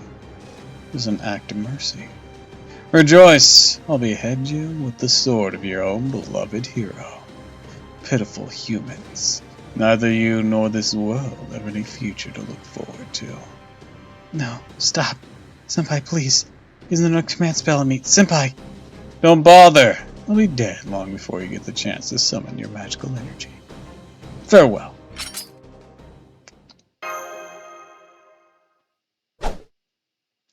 Sigurd was right. The sword did come fashion the command spell. The sound of the sword slicing through the air rang out. For some reason, that was the only sound. A second passed, then two, and nothing changed. Tarasu remained unharmed. Something, and somehow, still alive. Red Blade stopped dead in his tracks, right before her eyes. Sword stopped mid-swing. Master? I guess this is what they call a hero's pride. You got lucky, child. Master. Please don't move. I'm afraid his kick injured me pretty badly. So please, just stay still for a moment. Senpai? Mash!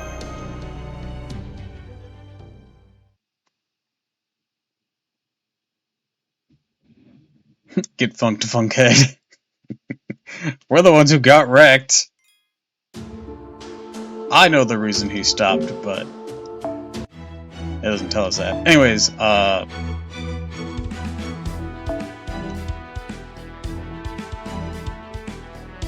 let's scroll down here. Was it this? Yeah, but we're not dead. That is correct, we are not dead. Is this what you heard shouted that translated, or was it something else during his noble phantasm? If it was one of the lines he shouted between, then that makes sense too. Because once again, this was a Christmas unit when he first released. Oh, it was something Napoleon said?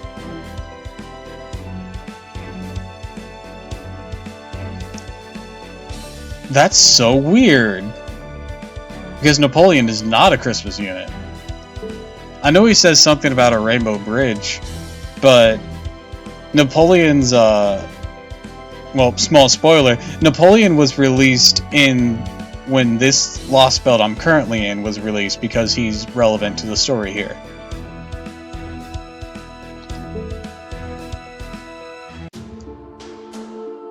So that's so peculiar, he says that.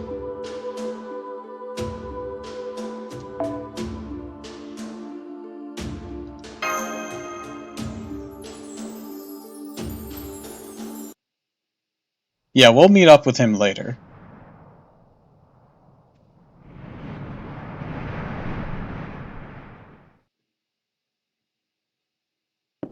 In the meantime... I'm back, Ophelia. That was fast. Did you retrieve the Paper Moon Void Reality Observation Device? Just call it the Paper Moon, Jesus! That once belonged to the Atlas Institute as I instructed. Now this is Scandinavia.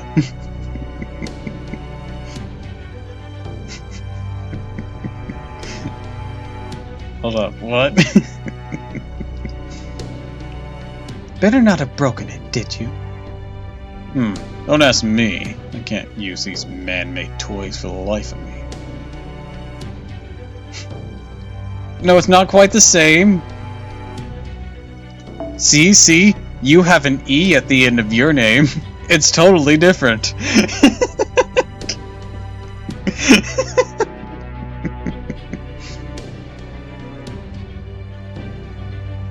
Also, I wouldn't call her a big bad.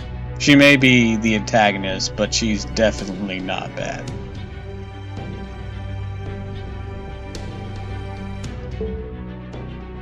This, on the other hand, knowing what I know about it, this is different. You want your little golden treasure so badly to go look for yourself.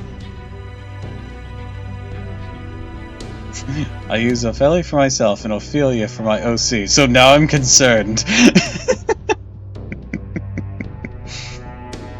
Don't worry, while she's the antagonist, she is far from evil.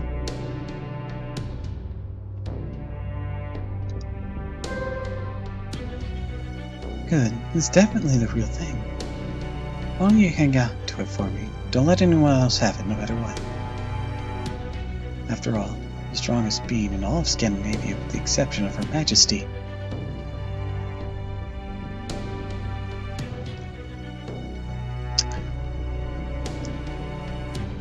I don't think so. Hold on. I have to look up something now.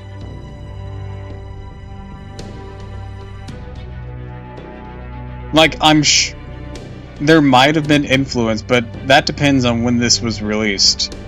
When was Lost Belt 2 JP released? Okay, Gotterdammerung was released October 1st of 2018. When was Frozen released?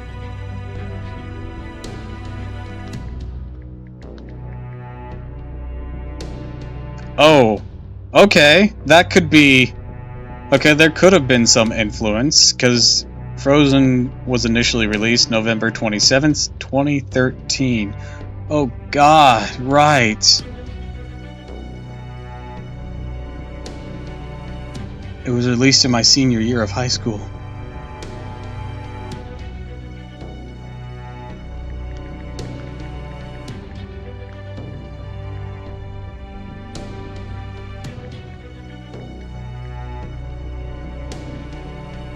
Country is Arendelle based on? Okay, Arendelle is based on Norway. We are in Scandinavia.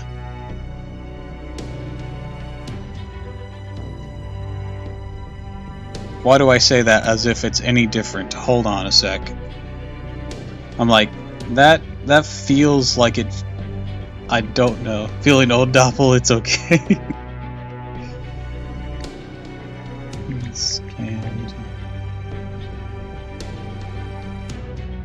Scandinavia is part of the Northern Europe. Okay, so that is a different country.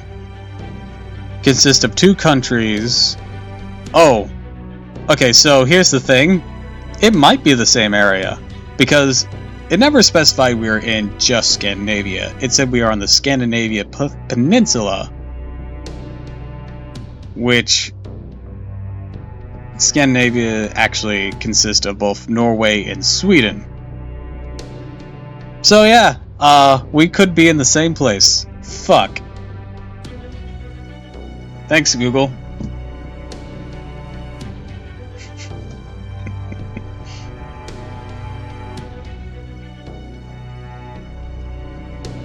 Bro, I'm so smart for once.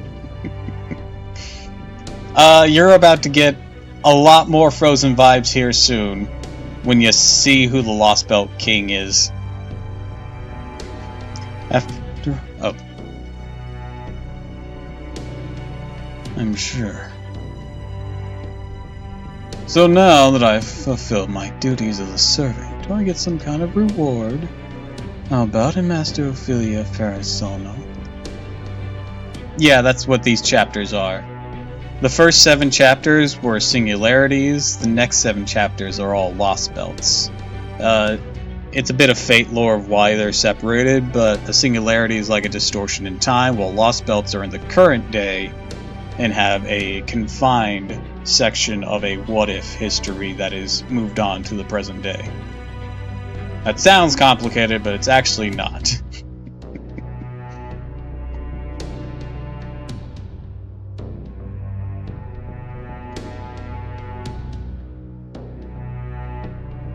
Well done, Saber, my most powerful knight. I have no more work for you for the time being. Feel free to rest up and relax for a while.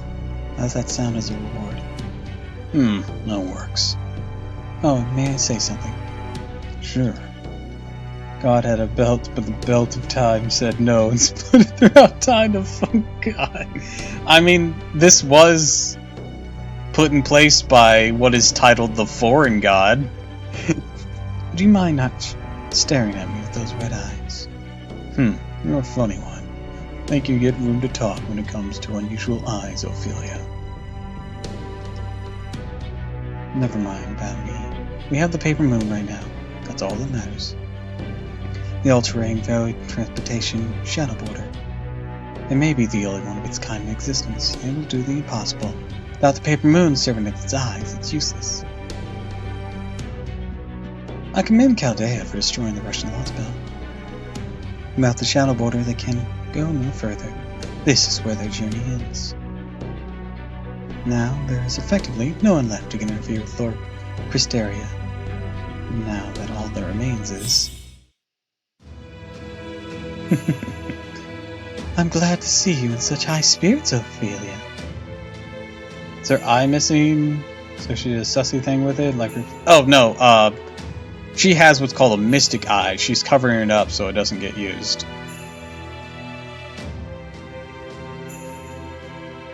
That's a small spoiler, but that she has it. There is an eye there.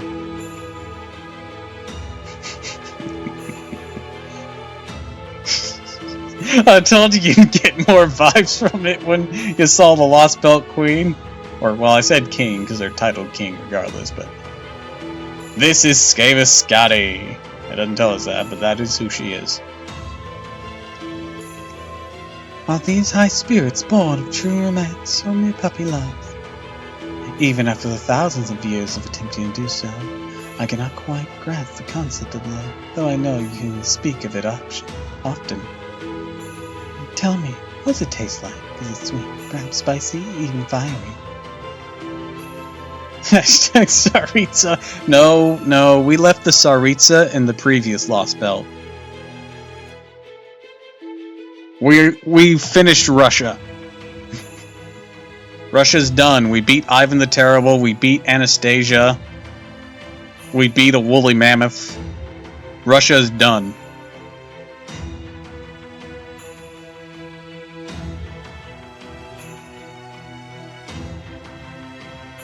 Your Majesty. I'm talking about Genshin Saritsa. That we haven't done yet.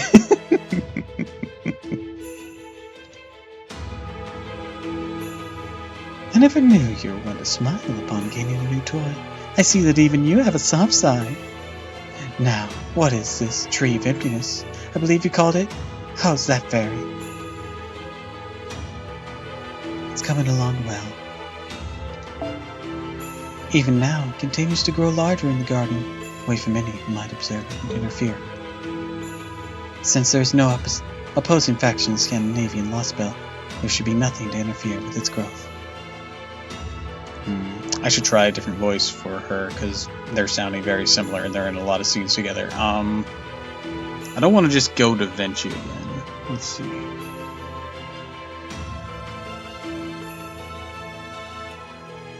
Factions, factions, factions, factions, factions, factions,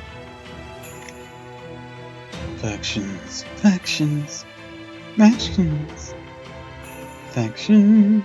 Try a fake Russian? We left Russia! We're done with Russia!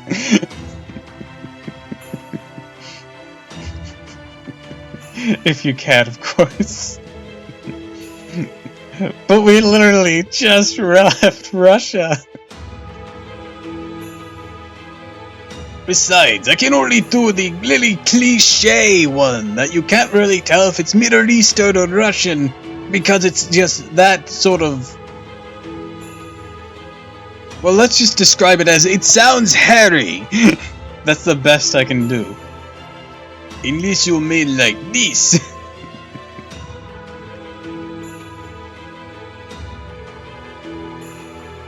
In which case, I do not even give this voice to anyone in Russia.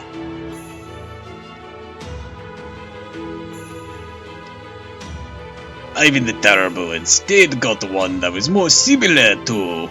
This one. For he was large and imposing.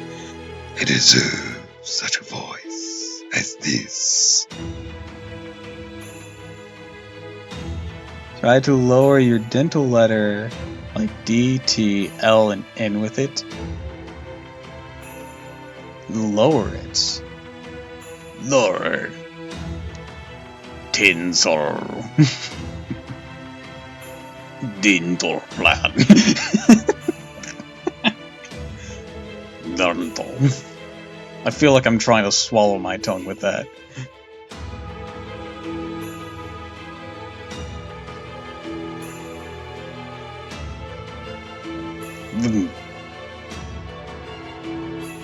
This is why no one in Russia got a Russian accent.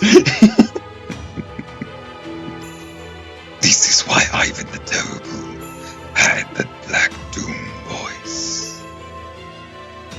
Well, among the other factors I mentioned earlier.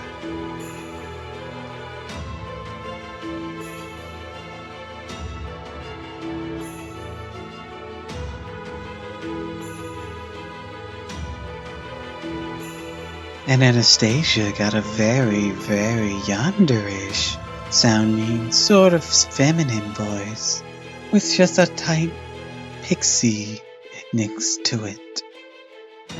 Made her sound hollow and unsure if you were safe from her. So basically, no one in Russia got a Russian accent.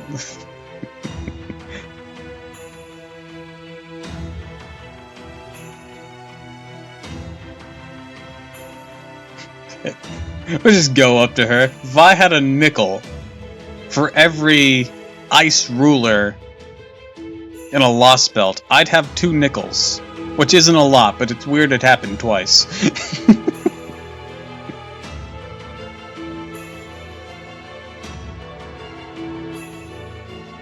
Fraction.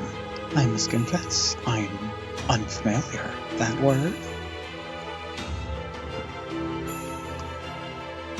I suppose what you do here are the occasional of how that is no consequence, if anything, helps to pass the time.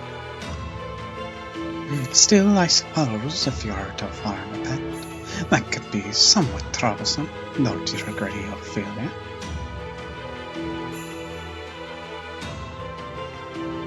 But you don't have Discord. I don't have a Discord server, but I have Discord. Like, I don't have my own individual server. Yet. Yeah, I'm working on it. It is a work in progress. Still, Oh, wait, I already read that. yes, I do. My lord, my Scandinavia, it's a land that reigns far wide. There has never been conflict among its people, not once. Yeah, I'm not English yet. The royal priests do devour their prey, of course, but that is as far as it goes. This is just my terrible French accent. This is just the... This is just the voice I gave Joan of Arc. With more air to it. You know, the one that sounds like they're constantly chewing on marshmallows?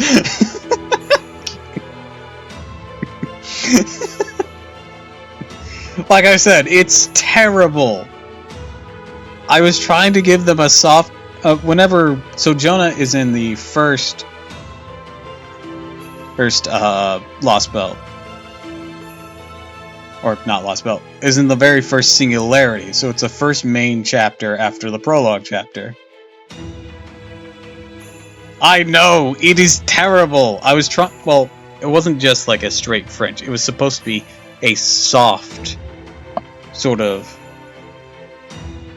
a French woman's voice. That was what it was attempting to be.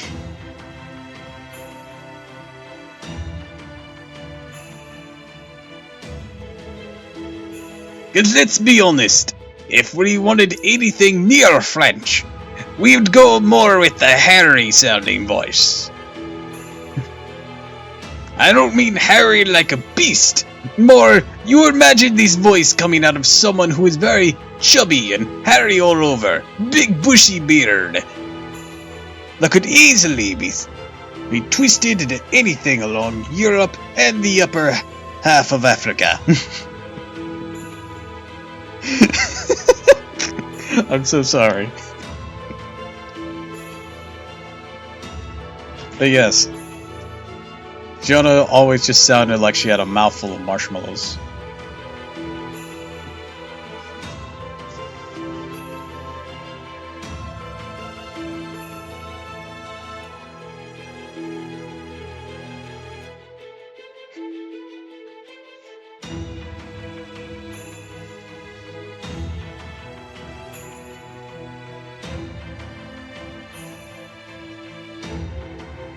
Well, beasts do devour their prey, of course, but that is as far as it goes. But you know what? I don't know any other female voices I could attempt without much practice. So I'm just gonna see if we can improve this terrible one. Pointless conflicts is a foreign concept to mine, beast alike as is retained. Most want to like straight VC with you and do an impression of a French person speaking English like an English faking a French accent. You almost want to? So I haven't pushed it over the edge. Is that Dobby from Hogwarts?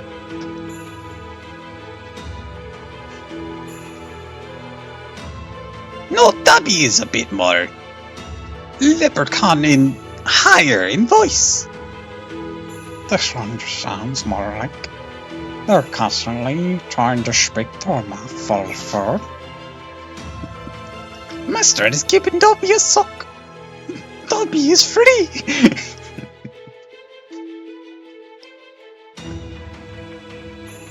The worst that has ever happened is Signor Rotari, don't you think? I do. Under your rule, the world of Scandinavia has become one of great embodiment of peace. That's all you say, Ophelia. Sounds as though there are other worlds that have achieved similar peace. How adorable. Surely you jest. This thought about stability is of vital importance, Your Majesty. It's the key to growing our tree. All you need to do is continue ruling as you always have. You truly are a selfless young woman, aren't you, Ophelia, persona? I suppose I should commend you for your diligence, but it takes more than that to be clean. Do you understand, Ophelia?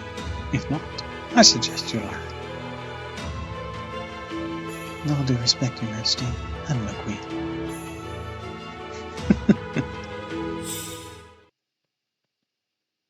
Right, did you take it? My land has no place for avarice. You would protect and obey me as your queen. You would do well to remember that. I believe you called it a compass. I see. The hospitality of my icy castles is not enough for you. Surely you haven't forgotten every bit of snow and ice blanketing this world is a part of me. As I preside over all this pure light, nothing can elude me. I know and see all that takes place within my land. I can hear it, too, the breath of all living creatures and their cries, their fluttering. I can hear the howl of the wind, the symphony of leaves overlapping, and of course, the words of units. It goes for the crew of the shadow border as well. As I speak, they're erecting a boundary field to keep the giants away.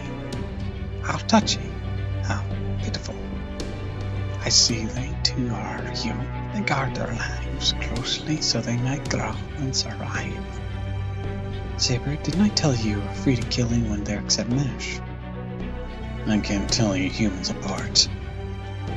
Why, you?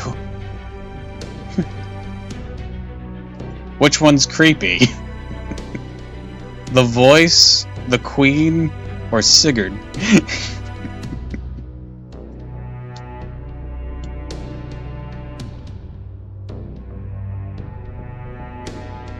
How delightful.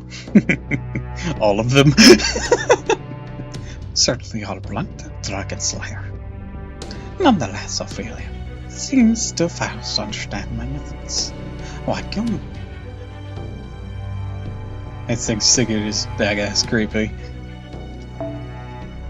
With all due respect, Your Majesty, because the Chaldeans who live in the Shadow Border are enemies. Are enemies? If you want me to kill them all right now, I'll go take care of it. Don't. I don't want you to kill Nash Curelight. Interesting. I don't understand. I don't believe I've ever seen that look on your face, Ophelia. You never so much as bat an eye when it comes to that archer. Just now, I should have sworn I saw a look of genuine concern on your face. Interesting. I take it this Curelight person means something to you. Then, well, Ophelia, persona. I wish I knew how to pronounce your last name. Forgive me, Your Majesty, I cannot answer that question. Surely you are thorough, Ophelia. Very well, I shall forgive you this once. As for you, knight, do not kill them. I forbid it. Pharmasolon?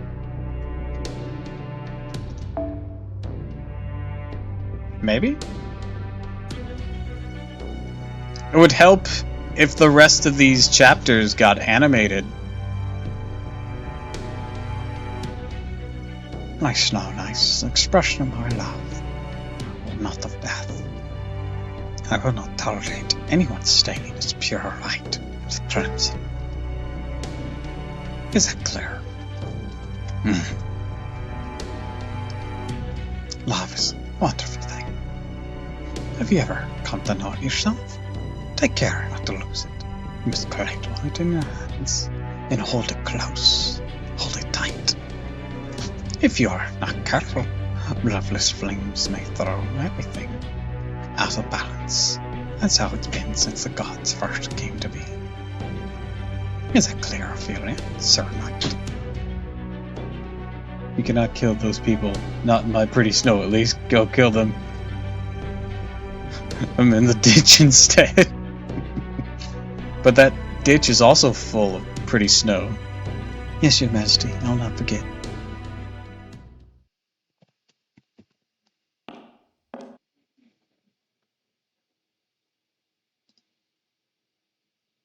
Love, huh? No, I won't let what happened to Kodak happen to me. I will not fail. I'll do everything I can to help Lord Cristeria. Yeah, but it's dirty snow. Not really. Nothing's there to make it dirty. Well, speaking of which, there's no ditches. Not where the snow is, at least. You'll see. I'll feed on the other lost belts. Make certain I live up to the hopes for me. Feed! You always get that look on your face whenever you speak of the tree, Ophelia. Do you not like it here? Do you feel as though you don't belong? Or Tildai?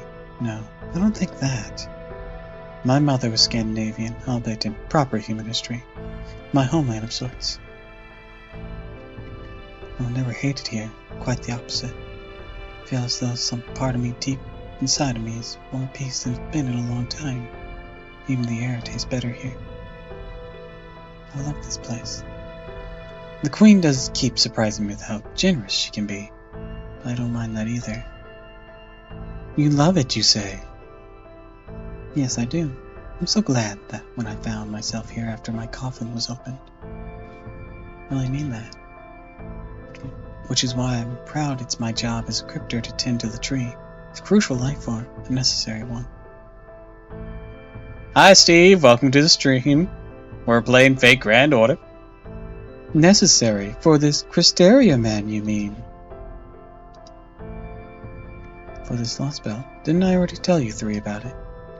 Yes, you did. I've logged your current statement in my memory. I'll go ahead and link them to our shared memory now. I've received a question from Hildur. She wants to know why you always have that bitter look when you talk about the tree if you don't dislike it here.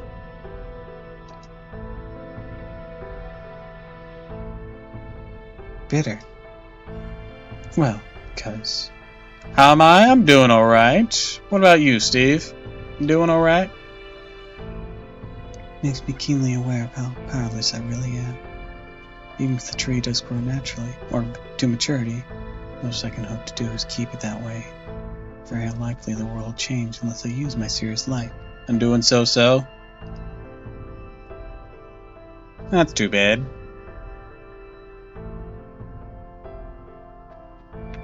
You want to change this land, Ophelia. Sometimes. You don't? We can analyze. We can't make judgment calls. All we can do is follow the orders we're programmed with. Did you forget, Crypter? We aren't human. We only exist to carry out our master's orders. Yes, I remember. There, again. I'm sorry, you had the same look on your face when you discussed the tree, so I responded the same way Theurad would now that our statement has been synced up. I see, and I'm afraid even between the three of you, your analysis must still be incomplete.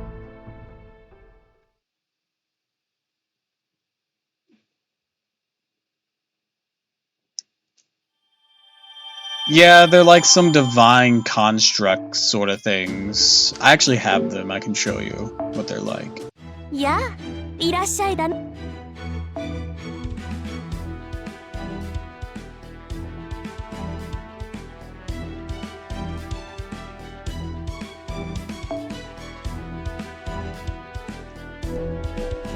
These are the 3 Valkyries. 1, 2, and 3. And then all together.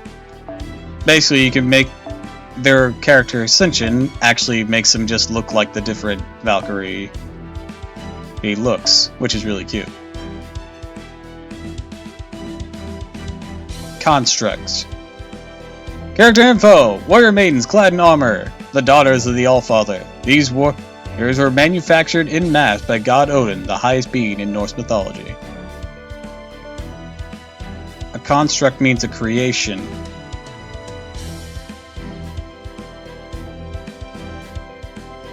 It has a very wide use that could be for a homunculi or a robot, maybe even a tree golem. Those would all fall under a construct. They fly over innumerable battlefields, selecting the worthiest souls from among those who have fallen in battle, guiding them to the Allfather's shining gold palace Valhalla. Those souls all gather to be a part of the Allfather's armies to slaughter the giants in preparation for the twilight of the gods known as Ragnarok. I have no bond on them, so I cannot tell you their names off the top of my head. Fuck. 戦闘行動。全力を。戦闘補助。 And it's not gonna tell me here either.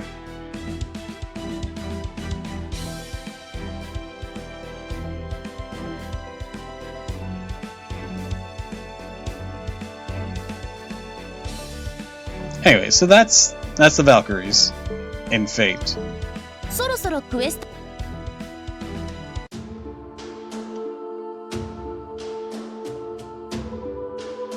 I'm getting close to topping up my AP. Hold on, let me do a quick grindy thing.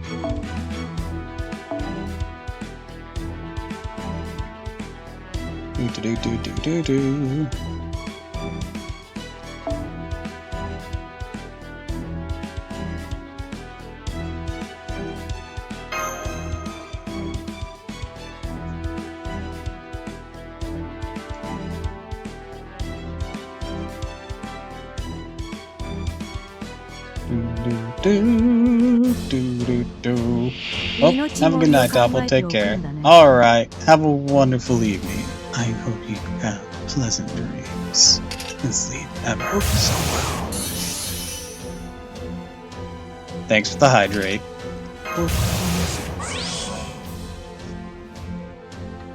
Oh, thanks for the stretch, Steve.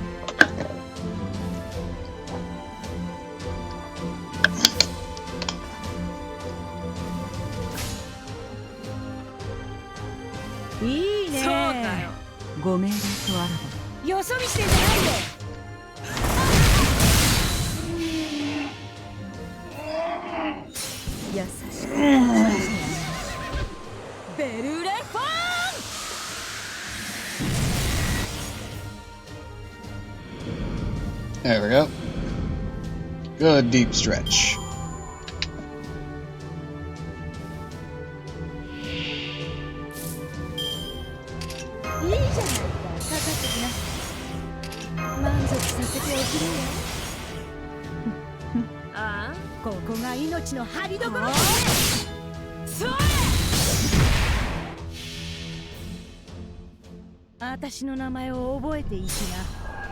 Blast away!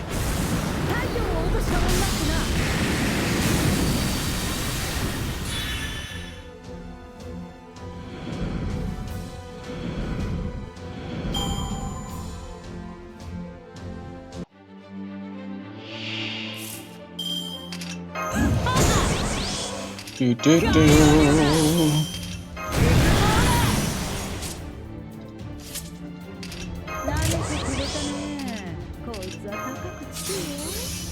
And there we go. Boom, boom, boom. This should do the trick.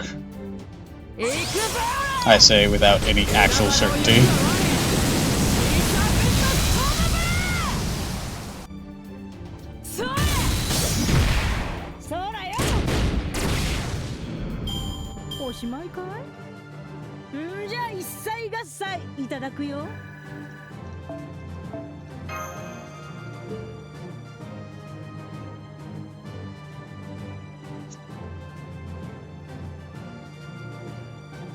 Actually, considering how long we've gone, about 3.5 hours, maybe it's best we bring things to a close. So go ahead, mute that. We'll move over here.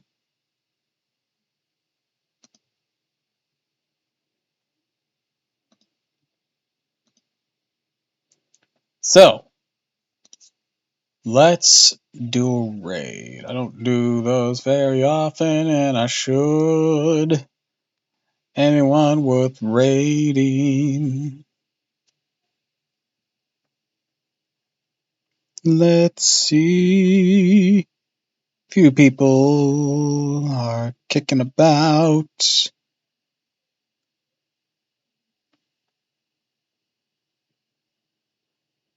Let's see.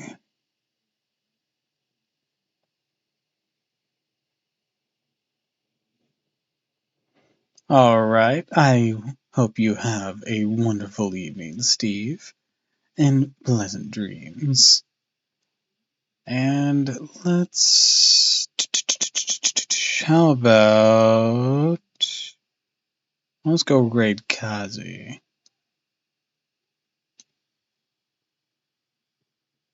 See. Alright, I'd like to wish you all a fond farewell and thank you for stopping by. If you like this, of course, follow me on Twitch, Twitter, and YouTube, and if you haven't already, please consider subscribing, because it really helps me out. I have a Ko-Fi and I have a Throne. You can contribute to those if you so desire. But, until next time, fare thee well. Alright, let's raid!